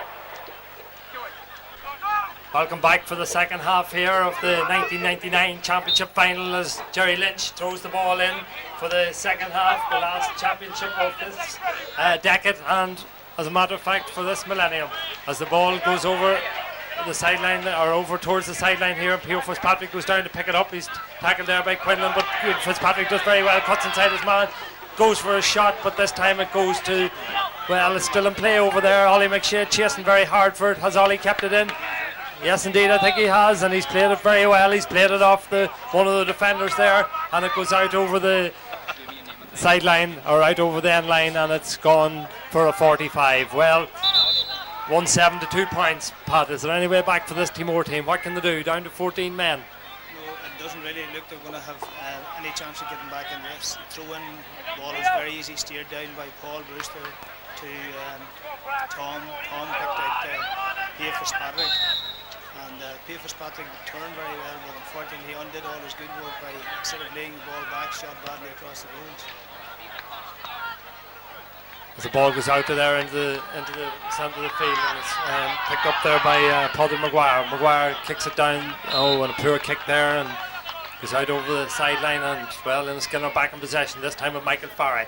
Farry gets it over there towards Raymond Curran. Raymond kicks it, and he's fouled as he kicked it, and yes, the referee has awarded the free where the ball lands, and Enniskillen start off where they left off, basically, in the first half, in possession of the ball, and seem to have piles of time on the ball, dictating the play as Tom Brewster, left-footed, kicks it down there looking for number 14, Ronan McCabe. McCabe has Ollie McShane support, but McCabe decides to take on his man, Anthony Drum. McCabe still in possession, goes round Drum, gets it back in there towards Simon Bradley. Bradley takes a shot, right-footed shot, and Bradley slots that one over the bar. A fine score there by Simon Bradley, and that's Simon's first score of the game. That's all of the forwards now have scored, apart from Garrett Clark has a point. Pio Fitzpatrick has a goal and 8 points to Enniskillen, and that's 11 to Teemore's 2 points. Good kick out there by Declan O'Reilly. Up the go for it. It's contested there. And number 12, Eugene Wynn, is pulled on there by Sean Curry. Curry gets it up the field, but this time it's picked up easily by the Enniskillen defenders. And Ryan McCluskey has it. McCluskey, this is lovely football to Brewster. Brewster gives it back over here, and well, this time it's intercepted by a poor clearance there by number 2, Barry Owens, and it goes out over the line. Ball for Enniskillen. Somebody movement in there, he looked for Ronan McCabe, but this time it's cut out well by Anthony Drum. Drum in possession, but again he kicks it long. I think Teemore need to be giving these balls short and trying to get men involved in the game. Rather than these long balls, which are, well, Tom Brewster had to improvise there, but he got away with it as the ball goes forward, and Ronan McCabe does very well. He's a man in space, and it's this man Clark that we're talking about that hasn't scored. Clark, he has a chance here, he goes for his own score, it looks good, it might be tailing to the right, and it has just tailed to the right and wide. Well, I look down below me here and I see Neil Cox coming on the Enniskillen team. Well, Neil, what an asset he is to bring on to any team. Neil, who played for Fermanagh against Tyrone in the Ulster Championship first round game. Well, coming off is Kevin Gunn. Kevin, who's been one of the finds of the year. In my estimation, he's played very well, very impressive against Derry Connolly and against Ox, who again suffered a terrible hand injury early on in the year, coming on to the team. Well, a wealth of experience on the sideline for Enniskillen. There's Rory Judge and Rory McInhill and Conor McInhill and Neil Cox, to name but 4 of them. Tremendous assets on the sideline. If Teemore had that, they could utilise them, I'm sure, at this stage. However, is there a way back for them? Here they come in the forward, Joe Duggan. Duggan does well, gets it over there to number 7, but his ball is poor. Gareth McGrath's ball is poor, and it's picked up there by Paul Brewster. Paul kicks it high and long, and well, it's up the go for it there, and it's broken down, and Curry goes for it, and Pio Fitzpatrick, but this time it's picked up by the Teemore half back there. I think it was Shane Donnelly. Donnelly gets it over here to Wynn. Wynn gets it there to number 8 is Paul Maguire. Maguire gets it to Quinlan. This is better from Teemore. Shannon's on the ball. Shannon looks for somebody inside, but well, it's picked out there by Neil Cox and Quinlan, and Cox have a bit of a tussle down there as the ball left, but the play goes on, and it's Brewster and Quinn tussling over there, and this is getting hot and heavy out there now as they go for the ball. Good challenges as we watch Tom Brewster on the ball. Tom foraging forward, kicks it there long, but aimlessly, and it's picked up there by Joey Dunnigan. Dunnigan's coming, or Shane Donnelly, I think it was. Donnelly kicks it or gets it out here, and again it's Chris Murphy going for contestant there with Kieran Brady. But Neil Cox on the ball here. Neil is settling this game very well, and now needs support. It's been tackled strongly there. Finds in the shape of Ryan McCluskey. McCluskey, casual on the ball there, does very well. Feeds it off to Murphy, back to McCluskey. This is nice football, not going very far, but well, they're not giving the ball away as it goes in there towards Ronan McCabe. But Barry Owens does well there. This young lad Shannon has done well in the game. He gets it there to Paddy Maguire. Maguire kicks a high, hopeful ball, but well, there's nobody in there, and there's 4 in a skilling man. As a matter of fact, 2 of them go for it, and Neil Cox got him. Neil didn't do very well. He lays it off to Curry. Curry gets it to Quinlan. Quinlan busting in and goes, there's a chance, and the referee has awarded a penalty. This is a chance for Teemore to get back into this game. I'm not sure who it was that was brought down there. We'll just watch now as we see who has the ball. We certainly know that there was an error there by Neil Cox. Neil had the ball, and he gave a very poor fisted pass out, and the ball was picked up there inside. Well, I can tell you who Sean Curry is going to be the man who takes the penalty, and it was number 15 Declan Fitzpatrick who was fouled in there, and this is definitely a chance to get them back into the game. They really need this score. Here comes Sean Curry. The referee is getting the players outside the large parallelogram and round by the D. He's moving them all outside it. He's happy now that everything's in order, and here comes Curry. This is crucial. Here he comes, right foot on a poor kick, but it's gone into the net. It's gone into the net. 6 minutes gone in the game, and that was a bit like the goal that Enniskillen scored early in the game. It trickled over the line, and Brandy Dearage was going the wrong way. If he had stood at points to Teemore, 1 goal and 8 points to Enniskillen, 1 goal and 2 points to Teemore. Is there a way back, Pat? As I just see a substitute going to prove crucial. I don't know if it's a way back yet. I think that goal was caused by Enniskillen starting very much to go through the motions. We're so far ahead. The ball was very, very well won by Neil Cox. The other 3 defenders stood looking at him instead of peeling off and running for it, and that's how Neil ended up giving it away. As we watch Bradley going forward, Bradley kicks, shoots, and that's gone to the right and gone wide. That was a chance for Enniskillen to respond very quickly. Sorry, Pat, for cutting across you there. At the same time, there just is indications that Teemore are beginning to get a lot more competitive and contest the ball much better. Their defence have started winning the ball. It's now very, very important that they play it sensibly defence. They must remember that they're a man down, and they must try and play possession football rather than kick the ball aimlessly. Yeah, they've started to show signs there of working the ball up the field, and I think that's the only way that they can get back into this game, by keeping the ball rather than these aimless punts that they were at for all of the first half. Well, Enniskillen are still on the attack as that ball is over towards the far sideline there, but it goes out over the sideline, and it's a line ball for Teemore. Glorious conditions here at Emmett Park. A large crowd. We must have nearly 3,000 people here. They're enjoying the sunshine here at Emmett Park as we watch Teemore come forward again. This time it's Fitzpatrick, or number 11, the goal scorer Sean Curry, but his ball is intercepted by Neil Cox. Cox gives it to Brewster. This time it's Paul Brewster. Paul looks for McCluskey, I think it is. McCluskey gets it up the field here towards Ronan McCabe. McCabe has it right footed, looking inside for young Clark. Clark goes for it, knocks it down there, well picked up by P.O. Fitzpatrick, but this time it's intercepted by one of the Teemore defenders, and Shane Donnelly coming out with it. Shane kicks it right footed, and there's a trip there. Yes, the referee spotted that trip on Kieran Brady by Chris Murphy, and Brady has the chance to land this one in, but not much movement up there, and Enniskillen are playing Raymond Curran's playing the extra man, I think it is, and well, they'll come out with the ball in the shape of Mickey Lilly. Here he comes, right footed, toe to hand. Couple of tackles going in there on him as the ball is kicked out over here towards the sideline. Ronan McCabe has it and keeps the ball excellently in play. Well, the referee or the linesman down there has awarded that it's a line ball. Well, just see what's happening on the line ball. Ronan McCabe being treated there on the field.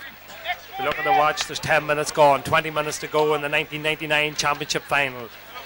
Teemore have had one man sent off. It was time for us as we watch the ball going in there. As picked up there by young Clark. Clark turns, shoots, and this is his chance to register his first score of the game, and he does that indeed. A fine score there by Garrett Clark, and that means now that all Enniskillen forwards have scored, and that's definitely a good sign of a team, Pat. A lot of talent, and that was a particularly excellent score. He made very good space for himself in return and executed the score very well. Scoreline reads Enniskillen 1-9, Teemore 1-2. Teemore need a score, they need a major at this stage if they're going to get back into it. Here they come, kick out here, goes to the substitute, number 79, Dunnigan. Dunnigan gets it forward there to Paddy Maguire. Maguire has it, he's trying to go through, but he's tackled there strongly by two Enniskillen players. Goes to Sean Curry. Curry has it, wearing number 11, but back to Dunnigan. Dunnigan back looking for Curry, but a little bit intricate there, and Enniskillen snuff it out, and the ball comes out here to Simon Bradley. Simon, very experienced player, played a lot of university football and county football in his day. Here he comes, still on the ball, looks up, a lot of steps there, yes indeed. Pat was calling that beside me as we watched it. Too much time on the ball possibly, Pat. That's something that's creeping into Enniskillen's play here. Well, he was just a little bit casual, and he was looking up, hoping for someone to move, and they didn't move immediately for him, and it was really the inactivity up front that caught Simon in possession there. As we watch Teemore try and build that definitely is a foul in there. I think it's young Murphy fouling Kieran Brady. Brady, yes, been fouled over there, and the referee, Jerry Lynch, having a fine game here today. This time it's number 15 for Teemore, Declan Fitzpatrick coming over to take it. They need this score. It's a difficult one. He's 40 metres out and he's over on the left hand side of the field. Here he comes, right footed. Good looking effort by Fitzpatrick, and it goes all the way. That's a fine score there by Declan Fitzpatrick, and that's his second score of the game, and that reduces the margin slightly. It's 1-9 to 1-3. And it's still no rush to take. Son on his back, out towards the middle of the field. Brewster and Paddy Maguire go for it. This time it's broken down. There's Tom Brewster on the ball. Tom, left footed, picks it up. Solus with the right, bounces, cuts inside. Solus with the right again. Gets it over there to Ronan McCabe. McCabe has been very industrious here today, but this time McCabe's shot goes to the right and goes wide. Well, very impressed with Ronan McCabe out there today. He's worked very hard, Pat. Yeah, Ronan's covering a lot of ground. He's a very hard working player. He's been a bit off a number of his shots. That's his second wide. Yeah, Ronan's still a young man who spent most of the summer in America. He's a student, 19 years of age.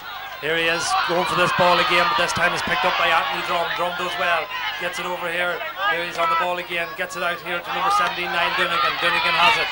Dunnigan, the substitute, kicks it, and not a great kick by Dunnigan, and it goes out over the sideline and wide, and it's disappointing there for Teemore. I see their management trio down there, Bernard McMantle. They're victorious finally against Rustley. Picked up there by Paddy Maguire. Paddy Maguire, the civil servant, working in Belfast. Gives it over there to Anthony Drum. Drum is tackled well there by young Bradley, but Drum does well, gets it over the field there. There's a flick on it there, but again it's picked up by Michael Lilly. Lilly piles of time, gets it over to Tom Brewster here in possession. Tom, left footed, good kick by Tom. Well, the referee awards a free where the ball lands. Young Shannon went in there, Darren Shannon went in there on Tom Brewster, and well, silly, as Paddy Maguire tells his teammate that's stupid at this stage of the game. 1-9 to 1-3. It's Enniskillen as the Enniskillen Gaels have never retained the championship. In the early part of the century, when they were known as Enniskillen O'Neills, they retained the championship. I think it was 1906 and 1907 they won it back to back. Well, this is 1998 and 1999. It could be history in the making here at Emma Park today as we watch young Bradley. Colin, here he comes, right footed, taking his time, looking at the post. Here he is, stepping forward. Normally very accurate, but this time not so accurate, but the ball is still in play over there, and a great bit of feeling there by P.O. Fitzpatrick. I think P.O. still on the ball. He's surrounded by 4 or 5 players, and the goalkeeper is fouled there by P.O. Fitzpatrick, and Declan O'Reilly's pushed nearly the whole way back into the net, but Declan, a strong fella. P.O. Fitzpatrick still standing in front of him. Referee having a word there with watch another substitute coming on here, it's Paul Martin coming on to the team. Paul Martin, who didn't start, he was lined out at number 10 and he was replaced at the beginning of the game by Darren Shannon, but Shannon in the ascendancy again through Brewster and Ollie McShea. This time Tom Brewster was fouled.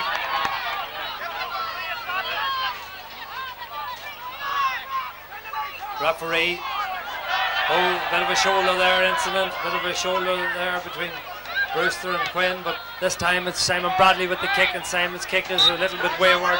It goes to the left and it goes 1-9 to 1-3. 6 points between the teams. We deployed Neil Cox as the extra man. He's just standing in there in the full back area. A very sensible option as they don't want to concede any major scores. Tactically, I think Enniskillen have played the extra man very well, Pat. Well, such as the position they've been in, they haven't been very advantageous with the extra man, and they don't need to be. So Neil Cox is just hanging back there to keeping the shop, so to speak, and to make sure that nothing disastrous happens. And a couple of the balls that have gone in have been kicked in aimlessly to him. Strangely, the goal came from one that was kicked in fairly aimlessly. As we watch another wide there for Enniskillen, this time it was Simon Bradley with the free. The Bradley brothers are in free taking duties today, but unfortunately for them it's not going. Coming forward, here he comes, right footed, looks over here, looks for the space, and young Bradley has it. Bradley's been marshalled quite well today by Joey Donegan, cuts inside Donegan, here he comes, he's firing there, I think, yes indeed. Just as I was praising Joey Donegan for his efforts in keeping Colin Bradley quiet, he fouls him, and this time it's an easy chance for Tom Brewster to register his fourth score of the game. I would think this is a bet in certainty. Yes, indeed. Strikes it beautifully over the bar, and that's his fifth score of the game. Tom Brewster, what a player this young fella is. He's still years of age. He has a bright future ahead of him. Ulster Club Championship, we'll have a comment on that from Pat in a moment. As we watch the kick out, Paul Brewster breaks it down. This time, however, it's picked up by Anthony Drum. Drum was fouled in possession there. Kicks it high and long, but again, rather aimlessly, as Pat has said. There's no point kicking it into where Neil Cox is standing there, minding the shop as he described it. As we watch the ball coming out over here towards Tom Brewster. Tom with that lazy stride. Fists it back out there to Raymond Curran. Bags of experience there with Raymond Curran. Gets it up the field there to Ronan McCabe. This young lad has impressed me greatly today. Played a very much a roving game and has been involved in an awful lot of Enniskillen's good play. Here he comes, right footed, kicks it in there looking for young Bradley. Bradley has it, he'll take on Donegan. Donegan does his task well, knocks him back out. Great vision there from Bradley. Look for Clark, who is running through. The ball breaks loose to Peter Fitzpatrick, but the ball is picked up there in the Teemore defence and kicked out there to Padraig Maguire. Maguire has it. Here he comes, soloing down in front of us. Kicks it down the field, looking for Kieran Brady. Brady does well, holds on to the ball, gets it out and looks up and looks for a runner. This time it's number 10, the substitute Paul Martin.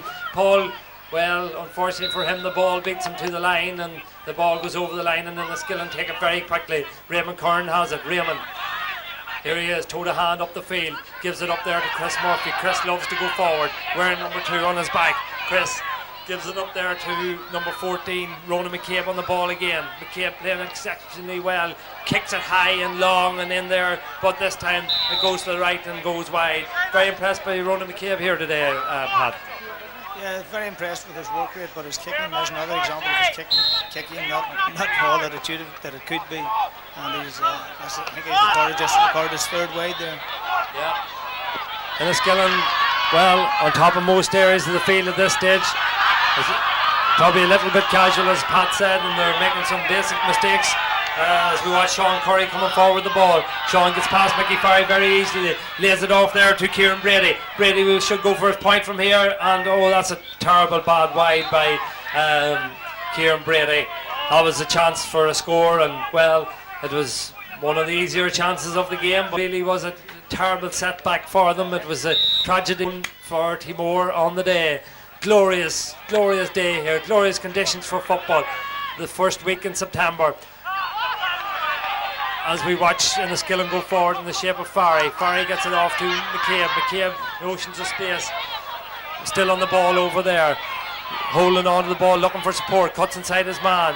looks about going for his own score again, but Pat, well, this time he is fouled. This time he's fouled, and Anthony Drum has been called over. And Anthony went in late there on Ronan's, the referee booking Anthony Drum. Enniskillen have nobody booked today on their part. However, Enniskillen not worry too much about that. Yes, indeed, Tom has been called forward to take this score. This is the number 6 for him. I think we could put the tick against his name at this stage. Very reliable, Tom. And indeed he doesn't let us down. No need to erase the tick, Pat. A little bit of indiscipline by Anthony Drum. Not only was the late tackle, but also a high tackle. Declan will go into the middle of the field by the looks of things. Enniskillen will be very confident going into the Ulster Club now, Pat. Well, strangely in the second half, Enniskillen has switched off just a little. It hasn't been the route that we expected, and Teemore have really battled better to win possession.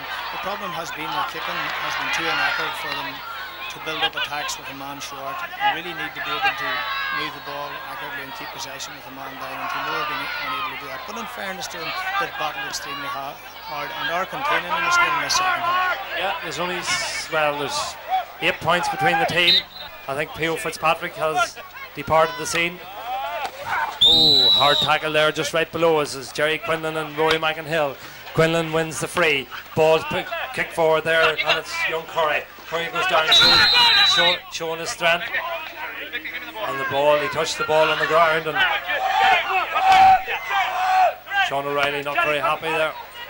As the ball goes kicked forward, and Rory McInhill has it. What an asset he is to any team. The strength and power of this young man is phenomenal. Great ball there by young Clark in towards Ronan McCabe, but the keeper does very well, and here he comes in another one of these solo runs. He loves to get out the field, and that's a very poor kick there by the substitute, and it goes out over the sideline. Young McGrath, who is introduced there, Declan McGrath. Poor kick is Paul Brewster here down below us. Paul 16 on his back. Paul was an injury out, and hence this is why 16 is on his back. As we watch number 19 Rory McInhill. Rory is tackled strongly by the other number 19 Jerry Quinlan, and the referee decides this time that Rory overcarried the ball, and Jerry Quinlan, as we look at the watch, there's 25, nearly 26 minutes gone. I think it's all over bar the shouting, as the saying goes here at Emmett Park. As we watch Teemore foraging forward in the shape of young Barry Owens. Barry going forward, lays the ball off there to the fullback Peter Quinn. Peter playing middle of the field, gets it over there to Donegan, the substitute. Donegan on the ball, tackled by 1, 2, 3 Enniskillen players, and this time they get the block on, and it's all too easy for Enniskillen at this stage as the ball goes out to Ollie McShea. Ollie up to Rory McInhill. McInhill over to young Clark. Clark is tackled strongly over there, but again he retains possession. Drifts back out, lays the ball off to Rory McInhill. McInhill tackled by Quinlan over there. McInhill is fouled this time, and this should be another opportunity for the lead to 9 points. He's flips it over the bar, and that's Tom's 7th score of the game. Played in all the championship games so far, so it's a nice touch to see him coming on here. So Enniskillen are coasting here to an easy victory. As we watch Paul Brewster, and back to his brother Tom. Tom over to young Bradley here. This will test his pace, keeps it in play. Well, at this stage of the game it shouldn't really matter, but I've seen they're giving out about that decision. However, it's immaterial at this stage as we watch Simon Bradley. Simon on the ball, 28 minutes gone in the second half, gives it out to Bradley. Or gives it to Curran back to Bradley. Great effort there by Simon Bradley. Excellent score there by Simon Bradley, and that's his 2nd score of the day. Simon, one of the best placed kickers of a ball on the Fermanagh scene at the moment. Indeed, it's I suppose really it was all over at half time, and there were 8 points at half time. In fairness, Teemore have battled hard the second half. Enniskillen have gone a further 2 points ahead, but at least there are 10 points at the moment. 9 championship final, history in the making here for Enniskillen Gaels. Sean Curry on the ball. Sean kicks it high and long and, well, rather aimlessly. And it goes to the right and goes wide. Great credit to them that they made it to the county final this year. They were without two of probably the more influential players, and Jerry Quinlan, who was injured, and Sean Quinn, who was in America. And to reach the county final without those two players was quite an achievement. It didn't come right for them on the day in the county final, and they'd be disappointed with that. And they'll be turning their attention now to try to remain in the first division. I think it'll be important to them. There is potential in the team, and it'll be important to them that they retain their first division status. As we watch McCabe on the ball, McCabe kicks it right footed and kicks it over the bar. Ronan McCabe took that ball from Colin Bradley, and McCabe made no mistake in slotting that ball over the bar, and that extends Enniskillen's lead as we go into injury time. We'll not have the duty of picking man of the match, but Pat, if you had that job, who would you give it to? It's difficult making commentaries about this on the match. You tend to find it difficult to watch who is man of the match. I'd rather not make that. Sitting on the fence, you call this, Pat? Not really. If I was watching the match from the point of view of picking out man of the match, but watching it from the point of view of making some comments on it, I find it difficult. The ball is, well, there's a free in there for Teemore as we play out the last stages of, well, I suppose what has been a rather disappointing championship final. It's for the neutral, I suppose, who came here expecting a tight tussle, and this young Teemore team had nothing to lose, but unfortunately for them, things didn't come right on the day. But wide! They're young and they'll be back. This is probably a consolation score for them if they can slot this one over the bar, but I suppose it just signifies their day, as that ball was kicked wide by Declan Fitzpatrick. Half minutes gone, and there'll be great scenes of jubilation here for Enniskillen and in the county town tonight. There'll be plenty of celebrations, but they'll be looking towards their Ulster Club campaign, and they'll play the Down champions. I think it's Bourne and Mayo Bridge in the final in that county, so we'll have to see who the face as Neil Cox goes to that ball and wins it quite comfortably. He's got his, well, that's it, it's all over, and it's 114 to 1-3, the final score here. Not great scenes of jubilation, but I suppose it was accepted that Enniskillen probably won this game at half time. They were well on top. Their early goal was the crucial score in the game. They went in at half time leading fairly comfortably, and they extended that lead in the second half. All credit to Teemore. They came back and put up a bit of a fight and got their penalty and put it away. However, Enniskillen just had that greater class and cruised to a fairly comfortable victory. So the 1999 champions here in Emmett Park are Enniskillen Gaels. Pat, your comments and thoughts on the game?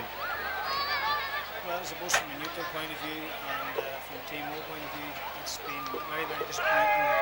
Big day out for them, to come and underperform in the county final. They'll be disappointed with that. At the same time, I suppose the result was what many expected.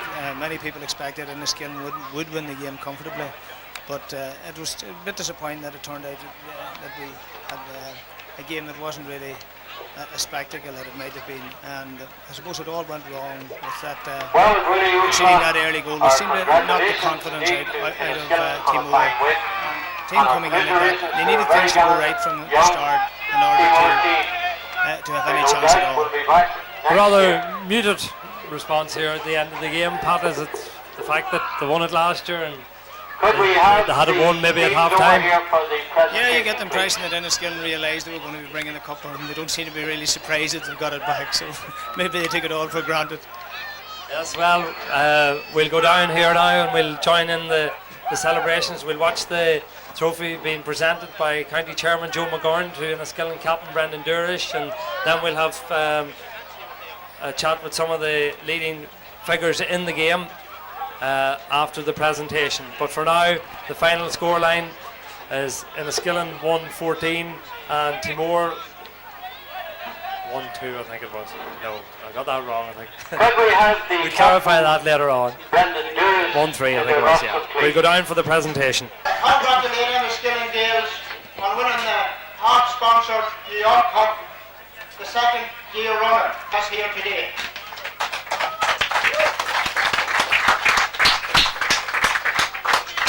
As we're all only too well aware, Enniskillen Gaels won the championship last year. They went on in the club championship. They beat a team from County Down. They were very unlucky in Ballinascreen against, I think it was Balachi. Seamus Doyle will correct me if I'm wrong, but it was a Derry team anyhow. They were very unlucky. And hopefully, and I would appeal to the players of the Enniskillen Gaels club, to the management and to the Gaels committee to make every effort this time round and try and achieve some success at Ulster Championship level for Fermanagh. Father Brian Dorsey, who is a great supporter of Fermanagh here, has attended all the matches in County Down practically all year, and he has assured me that club football in County Down is not one bit better than it is here in Fermanagh or elsewhere. So I would say to Enniskillen Gaels, put your heart into it and go out and achieve something for Fermanagh in the Ulster Club Championship. I would also like to take tribute to the Teemore Shamrocks. Teemore Shamrocks came here last year and again Enniskillen in the semi-final of the championship. I don't know what the score was that day, but they worked at it, they came at it. They came back here today, they won their way through the championship final now. And I think that to get a good display of football here today against a team who will have more experience than they have, sticks together, I feel Teemore will be back next year lifting this heart-sponsored New York Cup. I know that a year is a long time and a lot of hard work has to go into it, but you will achieve nothing if you don't put the effort into it. And that has been proven and proven time again. I know that I want also to thank the List of Ski Emmets for the magnificent venue here today for our championship.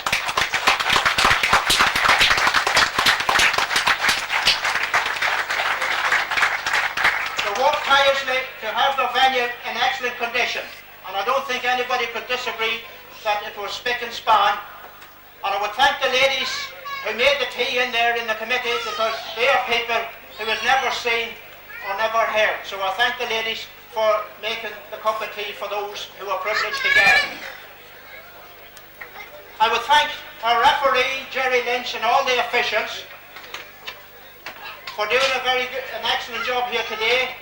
And may I add, I had the opportunity to congratulate the underage, both Derrygumney and Evanstown, for the excellent game of football provided by the under-16s, and also the referee and the officials in that game. I thank each and every one, and I thank all the supporters who came here today. Without anything further to do, it certainly gives me great pleasure being a member of the Enniskillen Gaels Club, for to be here today to present this cup.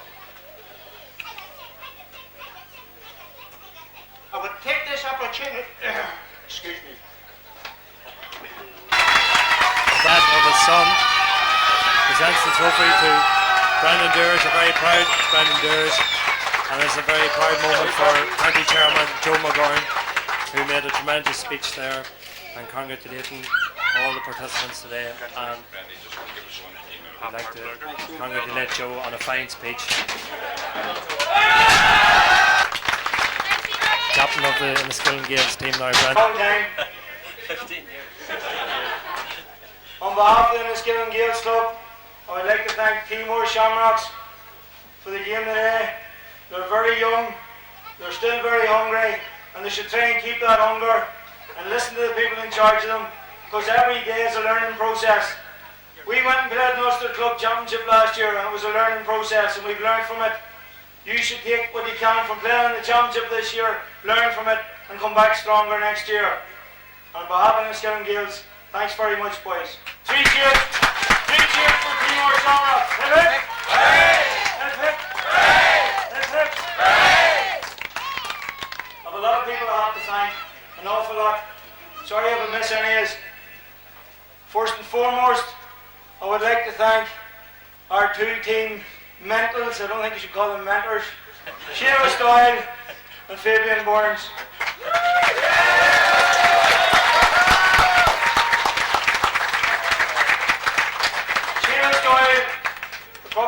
be a true skin town man, but if he's not born between the bridges, we'll adopt him between the bridges.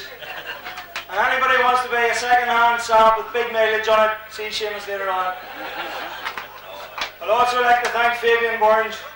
Fabian's the heart and soul of this team. A lot of people outside the club wouldn't know it, but he's the man down there before everybody else in training with his tires and his bollards and that evil little mind that he has, thinking up things. But he's the one that goads you, he's the one that motivates you. He's the one that keeps us going through the dark, wet nights, and he's the one, probably more so, that doesn't get the gratitude. But on behalf of the players and myself, Fabian, thank you. Our secretary, Gregory Kelly, and our joint treasurers, who are probably hiding away the purse now. I think they've spent enough this year. But thanks to Seamus, Donegan and John Murphy, and all the other officers of the club. I'd like to thank all the fans who came here today to support us. It's great to see so much yellow and blue. And I hope in a couple of weeks' time we'll see us all, wherever we're going down County Down. I think it's County Down anyway. Please come and bring a few people with us. We're glad of the support, and we appreciate it very much. Thank you.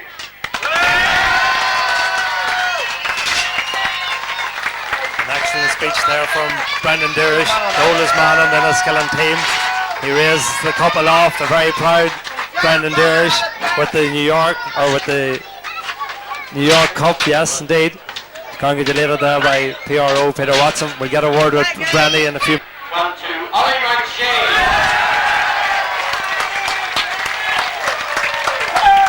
To receive the man of the match trophy from. Where's my sun cream? Very proud man, Ollie McShane.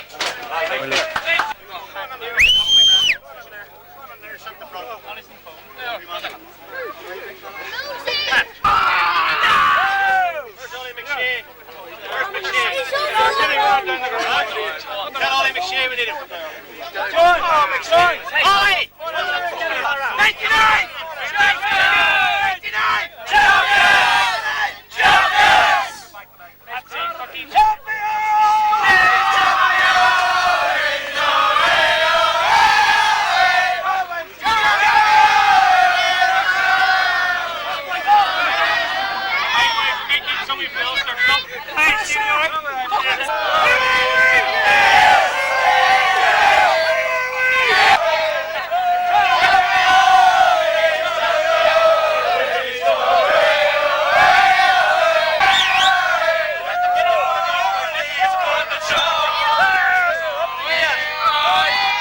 Of Enniskillen Gaels, Seamus can't get the smile of his face. A very proud moment for you, Seamus. It certainly is, Jared. We set out at the beginning of the year. We set our stall out that it takes a good team to win a championship and a better team to win back-to-back championships. And fair play to all concerned. They achieved the objective that we'd set at the start of the year. And really and truly, after our run in the Ulster Club Championship, we just wanted to get back to that platform again. And we were very professional in our performance and our attitude all year, and it has certainly paid off. What was the most satisfying aspect of the game for you? Well, I felt that the game was over after 10 minutes, to be honest with you. And I suppose the most satisfying aspect was the professional approach that we adopted. It would have been very easy to have been sucked down to a lower level, but we kept focused and we kept doing the simple things right, and it paid dividends at the end of the day. At half time, Seamus, a lot of neutrals, including myself, had thought that the game was over. Was it hard for you to motivate your players at half time to encourage them to go out and put in the same level of performance in the second half? Not at all. This team is very easily motivated, and all we had to do was look at the press during the week. Tradition favours Teemore. History in Enniskillen have a tendency to mess things up. Very easy to motivate this squad, and we thank all the journalists that tipped Teemore and what have you. And well, you've seen the result for yourself. Yeah, indeed, a comprehensive victory, and it's on now to the Ulster Club. And your thoughts, the Down champions. I think is it Burn and Mayo Bridge in the final down there. I suppose you haven't looked that far, but I'm sure you're looking forward to it. We certainly are. I haven't a clue who's in the Down County final, but both clubs have a tremendous tradition, especially Burn, and I suppose they'd be favoured to come out. But yes, we're looking forward to it. We had a great run last year, We're a very young squad, still are, but we're a year older and more experienced, and I feel stronger this year than we were last year, and hopefully we'll give a good account of ourselves. And your own role after the Ulster Club Championship finishes, hopefully it'll go on to All Ireland glory, but when all this finishes, your own role, Seamus, are you staying on, or is this the end of an era with yourself and Enniskillen? I think this will probably be my last year. It takes a tremendous commitment to travel 3 times a week from Cookstown. I've got tremendous support from Kathleen and the children, and unfortunately they're not with me today because my son is playing in the semi-final of an under-14 championship. And when you miss out on family occasions like that, it's very, very difficult. And to be honest with you, my heart is in Balahi at the moment where Gaels playing, and I'm training that squad as well. And I'm back where really my heart lies, back in Ballymaquiggan. Well, I suppose it's nice to go out in a high, and Seamus, thanks for everything you've given to Fermanagh football, and thanks for your time and your help in the preparations and coming over to talk to us today, and best of luck in the Ulster Club and in the future. Thank you. Thanks very much. Thank you. Thank you. Cheers. Proud Brendan Durish. Brendan holding on to the New York Cup and holding on very tight there. Your thoughts, Brendan? I'm just delighted. There's a lot of talk all week about Teemore's tradition and their big hard team and that hit hard and everything else, but we knew deep down that we were physically stronger than them, and basically the old saying is when the going get tough, the tough get going, and we started with a bang here today. The goal probably was fortunate for us very early in the game, took a wee bit of wind out of their sails. Possibly if it had happened the other way around, the game could have been a lot tighter, but it gave us the start we wanted. Did you anticipate the game going as it did? Did you anticipate the victory being so easy? No, I didn't. To be honest, I thought it would have been very tight to half time.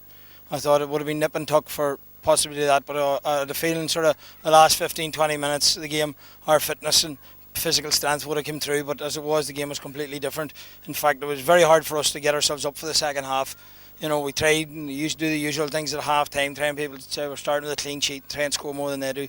But as you know, when you're that far in front, it's very hard to just keep things ticking over and getting people to work as hard. But possibly their penalty goal gave our boys a wee bit of a kick in the ass and got them going again, and they finished with a bang again. We talked on Friday evening about the great qualities of the Gaels in defence. And today, I suppose the defence wasn't put under that much pressure, but certainly your forwards lived up to their reputation as being a formidable outfit. Yeah, we have a very slick forward line. We were a wee bit worried coming on the skate pitch after playing so many championship matches in Irvinstown that they wouldn't have the width of the room. But they managed to make their own room, possibly putting P.O. back in at full forward. He's a big physical presence, and there's not too many people get the ball off him comfortably. And he helps the two boys because he takes the knocks and bumps. The boys a wee bit of room to run around him. But Simon back in there as well, and Ollie McShea coming back this year is a big addition because he works so hard. Like, I don't know how the man does it because he must be nearly as old as me. That's old. That's very old. He's not quite as old as me, but he works so hard. And the game's all about, with us, it's all about hard work. There's nice touches. You see our forwards, Colin Bradley, Ronan McCabe, Simon knocking over lovely points. But there's an awful lot of hard work goes into the build-up of it, and that's what it's all about. And finally, on a personal note, it must be a very proud moment for you to lift the New York Cup, and it's the last one of championship final of the decade and of the millennium. I was glad to get another one because I'm running out of years at the minute. I missed out on one in '94 when I got beat by Skye and Enniskillen. But it's nice to go up. I was a bit tentative because the captain's armband this year has been a bit of a poison chalice. Because Ramey started the year as captain and got injured, and then Paul Brewster took it and he got injured, and I ended up with it, and neither of the two of them wanted it back. So I was very proud now because I wish that actually my father had been here to see something like this, but it wasn't. Yeah, it was emotional there. Joe McGurn was emotional, and I could see a bit of emotion in yourself, but that's what these occasions are about. So Brendan, thanks for coming over to join us. I'm sure you're dying to get back in the dressing room, and they're all looking to see you in with the cup, and we wish you well in the Ulster Club, and thank you for coming over to talk to us, and congratulations. Thanks, Jerry. Well done. Cheers.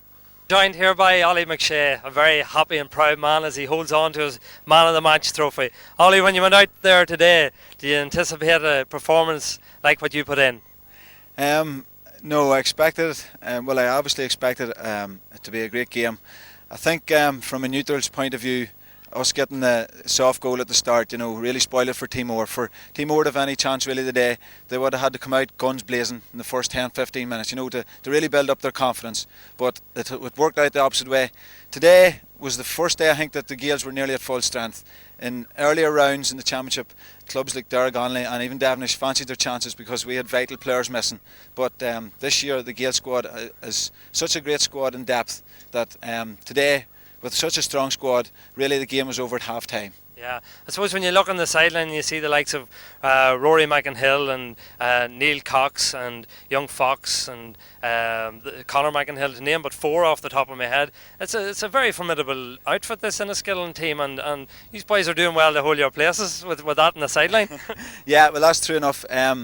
Every night at training, like, there's a great competition for places, you know. And as you say, there's many's a team in this county would be glad to have the boys on their starting 15 that we had on the bench today. But today really was the first day that we had a squad, you know, we had them boys on the line, you know, and I think it showed it today. Now we go on to the Ulster Club, Ollie, and a tough match. You have to travel the whole way down to County Down and to go on the champions down there. Never an easy task, but I'm sure this Gaels squad are growing in confidence, and they're maturing with every game, and I'm sure you're looking forward to it. I am most definitely looking forward to it. Last year, I say I missed out. I didn't play last year. I just concentrated on the hurling, and I sat in the stands in Enniskillen against Rostrevor and in Healy Park in Omagh when they were playing Balahi, and I believe you me, I kicked every ball from the stand. So this year I am most definitely looking forward to it, and at least I'll be on the field, and it'll be up to me to kick the ball on the field. At least I'll be part of the action. This team, you know, we were using this as a stepping stone.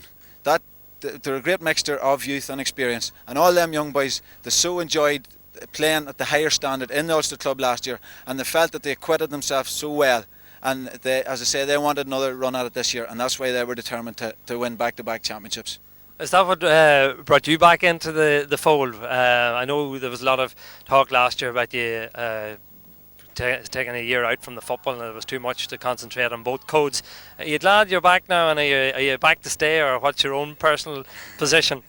That's a very tricky question, and one I don't know what to say to that, because as you can see, holding this here Man of the Match award, obviously I'm delighted to be back, and looking forward to the Ulster Club, as say. Now, as for the future, what the future holds, I don't know. I'm not going to commit myself today because I have a lot of commitments. I say I have a young child of 3 years of age. My wife's due in 8 weeks' time, you know, so it's going to be hard to mix everything. So, as I say, we'll just enjoy the moment today and see what the future holds. Well, Ollie, it's great to see you holding the Man of the Match trophy, and very well deserved. And we wish you well in the Ulster Club, and we wish you well in the future for whatever code you're playing, and with the arrival of the new boy or girl or whatever. And thanks for coming over to talk to us, and congratulations and well done. Thank you very much, Jerry. Thank you. Ollie. Thank you.